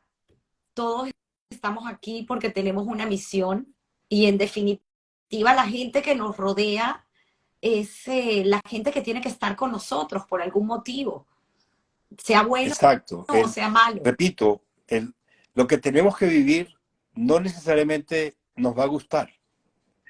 Pero yo usé este ejemplo en otro día y lo voy a repetir si me lo permites. Es como el parto. Cuando la mujer da a luz, es posiblemente el momento más doloroso de su vida. Duele, duele físicamente, sufre. Y dependiendo de quién y de qué condiciones, sufre más o sufre menos. Pero un segundo más tarde, literalmente, instantáneamente después, cuando el bebé pasa a estar en su pecho, ese sufrimiento se convierte en una amplitud de felicidad extraordinaria, una sensación de fulfillment, se me fue la palabra en español, de llenado, no sé cómo decirlo. Eso es el perfecto ejemplo de que a veces, para valorar la luz y la felicidad, hay que pasar por un momento complicado y difícil. El parto habla solito y eso es un milagro que pasa todos los días en el mundo. Entonces, claro, cada uno de nosotros tiene sus partos. Los hombres no tienen partos de niños, pero pueden pasar muchas cosas por las que tú tienes que atravesar experiencias para tal vez del otro lado de esa experiencia encontrar cosas preciosas y bellas que te están esperando para que tu alma crezca y se acerque al Señor. Extraordinario, aplausos. Estoy segura que toda la gente que te está escuchando hoy y que podrá escucharte posteriormente cuando la entrevista se suba al canal de YouTube y por Spotify y Apple Podcast. Estarán maravillados de haberte escuchado y con, como tú lo dices, ¿no? Con un tema importante en el hecho de que nos dejas pensando, nos dejas reflexionando y nos haces una invitación a cuestionarnos y Claro, pues, a leer, claro. obviamente, el Repito, libro, ojo, porque ojo, tenemos que leer tengo que el decir libro esto. Yo nuevamente. te agradezco muchísimo esta oportunidad y que hayas entrado en Honduras, porque uno no habla de estas cosas todos los días ni con todo el mundo. Pero el libro es un thriller, lo tengo que subrayar, es una aventura con misterio, con espías, con muertos. O sea, te va a poner a pensar, por supuesto, ese es el propósito. Porque pasan cosas en el libro que no vas a saber con qué me como eso. Pero el libro es entretenido porque el propósito último de toda lectura es que la gente que lo lea se entretenga. Entonces, si me quieren echar una mano y buscar el libro impreso o por Kindle, se los agradezco. Si lo leen y les gusta, me pueden mandar una notica a mi email personal, samuelbelilti@gmail.com, o mejor aún, pueden entrar en Amazon y poner un review. Disculpa el comercial, pero es que tengo que hacerlo. No, me encanta porque estoy segura que lo haremos. MT15, El regreso de Dios en M715. Amazon. M715, El regreso de Dios en Amazon. Yo ya lo tengo en Kindle, pero lo voy a comprar en físico porque nada como tener un libro en físico y poder subrayar. Y pues Amén. así, a lo mejor haremos luego una tertulia con la gente que leyó el Cuentas libro. conmigo, Me me cuentas súper encantaría. a mí. Me encantaría. Voy, voy a leerte algunos de los comentarios porque lamentablemente una vez que finaliza el Instagram, pues los comentarios se van. Estuvimos por lo menos lapso que duró la entrevista, pero voy a leer unos cuantos porque tienes la gente aquí que te ha acompañado. Dice Seir Rebeca, sin falta lo leeré. Loro Sa44, buena entrevista, muchas gracias. Move Your Shanti, mi hija Chantal que te conoció, me encanta. Dice, ¿qué significa el 15? Claro, ya les habías explicado, es el Mateo Correcto, capítulo 7, correcto. versículo 15. Cuidados de los falsos Dice, dice el Oro SA44, yo lo leí y no pude parar de hacerlo. M715, dice Emma Berry, que creo que también, pues obviamente te Tan recuerda del bella. colegio. Gabriela Hola Netea, Gaby, qué lindo, vale. estuvo aquí. Dice por A ver, aquí, y Emma Müller, Berry era te Emma manda Schwartz. ¿Y es Berry saludos. ahorita o es otra Emma? No sé, ni por- Emma No, Schwartz, sí. Sí, hola Emma Emma. Schwartz. Correcto, correcto. Dice Rosana nuevamente, diciendo el nombre del libro, que es Mateo Mira, mi 7:15, El regreso de Dios.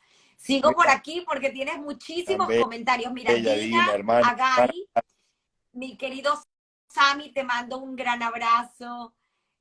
Marlene Alviares, Alex Rimeris, excelente, te felicito Qué amigo, bella, muchas experiencias del gracias. pasado juntos.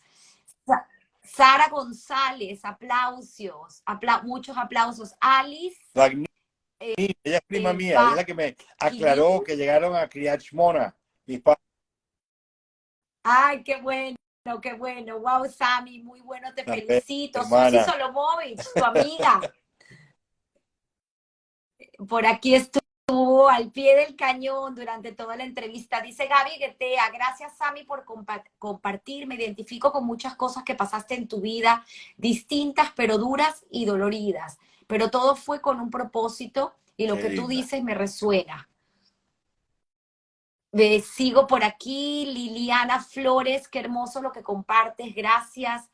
Susi, nuevamente, gracias por este espacio en el tiempo. Qué bonito. Bueno, Rosana, tu Rosanita, que aquí está al pie del cañón, dice Tuchi, Tuch Tucci, claro. YR. Tucci, mi amiga Tucci, pues.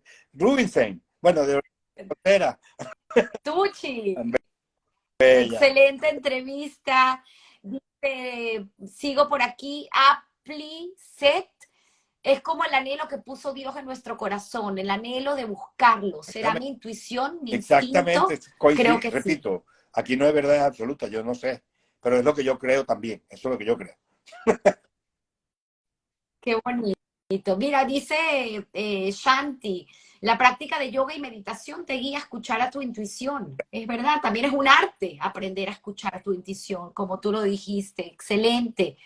Daniel Conorado, también gracias por conectarte. Tony Motola, gracias Rosana, estuvo aquí conectado. Dice Tony, porque mencionó anteriormente, dice, Dios nunca prometió Correcto. que la vida sería fácil, pero sí prometió estar contigo en cada momento. ¡Wow! Qué Qué palabras tan lindo, profundas. Nos vale. pusiste a pensar a todos, ¿ah, Sammy? Increíble. Dice, nuevamente dice Tony, todos tenemos un propósito de Amén. vida y ahí está su voluntad. Totalmente. Sigo por aquí. Melita Schomstein, recordando cuando estábamos organizando el Congreso Latinoamericano de Ciencia y Tecnología de la Imagínate, Universidad Hebrea de Jerusalén, y te también, dije que llegarías lejos. Sammy, tremenda gracias, persona y muy profesional. Qué bonito, qué bonito. Wow, dice Tony, no sabría qué preguntarle, estaría enamorado qué de lindo. tan solo estar con él. Qué bonito, me encantan las respuestas de la gente, cada uno desde su espacio, lo que pensaría, muy bonito.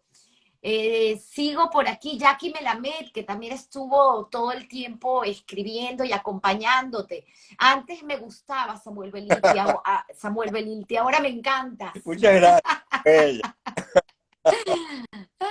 Qué bonito. Dije tarjeticas, que es Mirna Hirschaut.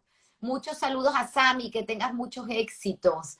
Sara Gosen, otra vez Put, Cola Cabot, Sami. Eh, sigo por aquí. Wow, muchos mensajes. Jackie Melamed dice, mi Tan profesora bella. querida Yajaira Ahora, Arcas, la de la editora de Escuela mi de libro Idiomas.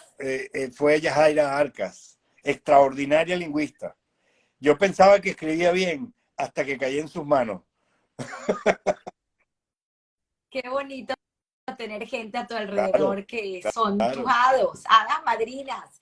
Benjamín Schomstein, excelente entrevista y muchos méritos de Sami para llegar a donde está. Cola Cabot, merecido por inteligente, Benjamín, trabajador y perseverante. tengo que Qué darte las gracias otra bonito. vez. Ojalá hayas estado cuando hablé de eso. Tuve la oportunidad hermosa de decírtelo en persona, pero contigo estaré agradecido eternamente. Gracias a ti y a una persona que yo no conozco, que tú manifestaste de alguna forma. Yo estudié el bachillerato en Hora y Luces, y si ese no hubiera sido mi pasado, este no hubiera sido mi presente. Te lo agradezco profundamente. Qué bonito y qué bonito tener la oportunidad de agradecer. Qué gran entrevista, qué historia tan inspiradora de superación y metas y retos alcanzados. Te felicito y te saludan desde Tan Caracas tus bello. primos Kiki Kiki y es el Lorna. hijo, para que entiendas, Tamara, el hijo de mi tío Pepe Benamú, esposo de mi tía Simi Belilti. Dios los bendiga a los dos y tenga su memoria en gloria. Amén. Él es el hijo, mi primo hermano, y mi papá trabajaba en el negocio del papá de Kiki, que es el señor José Benamú. Todo el mundo lo conocía como mi tío Pepe. Qué bonito de verdad. Me encanta leer todo esto. Y bueno, voy a seguir porque siguen entrando mensajes. Dice Susi Solomovich, gracias Benjamín por Eh, haber sido nuestro director, cuánto cariño, y Tucci, cuántos aprendizajes. Y pues dice Shanti de nuevo, si este no fuera mi pasado, este no sería mi presente. Me encantó esta frase. ¿Cuántas frases vamos a poder rescatar de esta entrevista? Te dice nuevamente Benjamín, leeré el libro sin lugar a dudas, que Un millón de continúen tus gracias, un millón de éxitos. gracias. Qué cosa tan bella, que va a ser difícil continuar el día sin una sonrisa de oreja a oreja, porque escuchar esto, mira, que hayan estado, estamos hablando 2 horas y media, y, y ahí está, Y aquí han me estado todos al honran pie del muchísimo, cañón. saben cuánto me alegra, me enorgullece, me, ¿cómo se dice? Me hace más humilde. Yo espero no ser el arrogante estúpido que fui. Hago un esfuerzo por tratar de evitar que eso me vuelva a invadir y uno corre el riesgo porque estoy hablando aquí en una entrevista. Entonces, si ese es el caso, les pido disculpas. Pero el hecho que ustedes estén aquí todavía conversando o escuchando esta conversación me llena el alma y me toca el corazón. Muchísimas gracias. Y Qué bonito, Sammy. Y la verdad que para mí fue un aprendizaje también escucharte, porque uno siempre pelea continuamente con el tema de la arrogancia, es algo que yo hago también todos los días, que la humildad sea lo que predomine y no ese sentido de superhéroe. Y sin embargo, escuchándote hoy, y creo que es para reflexionar, a veces esa arrogancia es importante, si no no hubiéramos llegado a interesante, donde llegamos. Así que hay que todo con un equilibrio. Y los adolescentes, pues, por eso es que son es verdad. adolescentes, son arrogantes por naturaleza. Gracias, Bueno, te mando un abrazo nuevamente. gracias. Gracias a todos por escuchar, por haber esperado este mes a volver con historias que contar. Y como siempre les digo, todos tenemos una historia que Muchas gracias, contar. Tamara. Feliz Dios te bendiga domingo. a ti y a toda tu audiencia. Fue un privilegio Un para mí súper participar. Dios te abrazo. bendiga. Gracias de verdad. Gracias, gracias, Sammy. Chao. Besitos.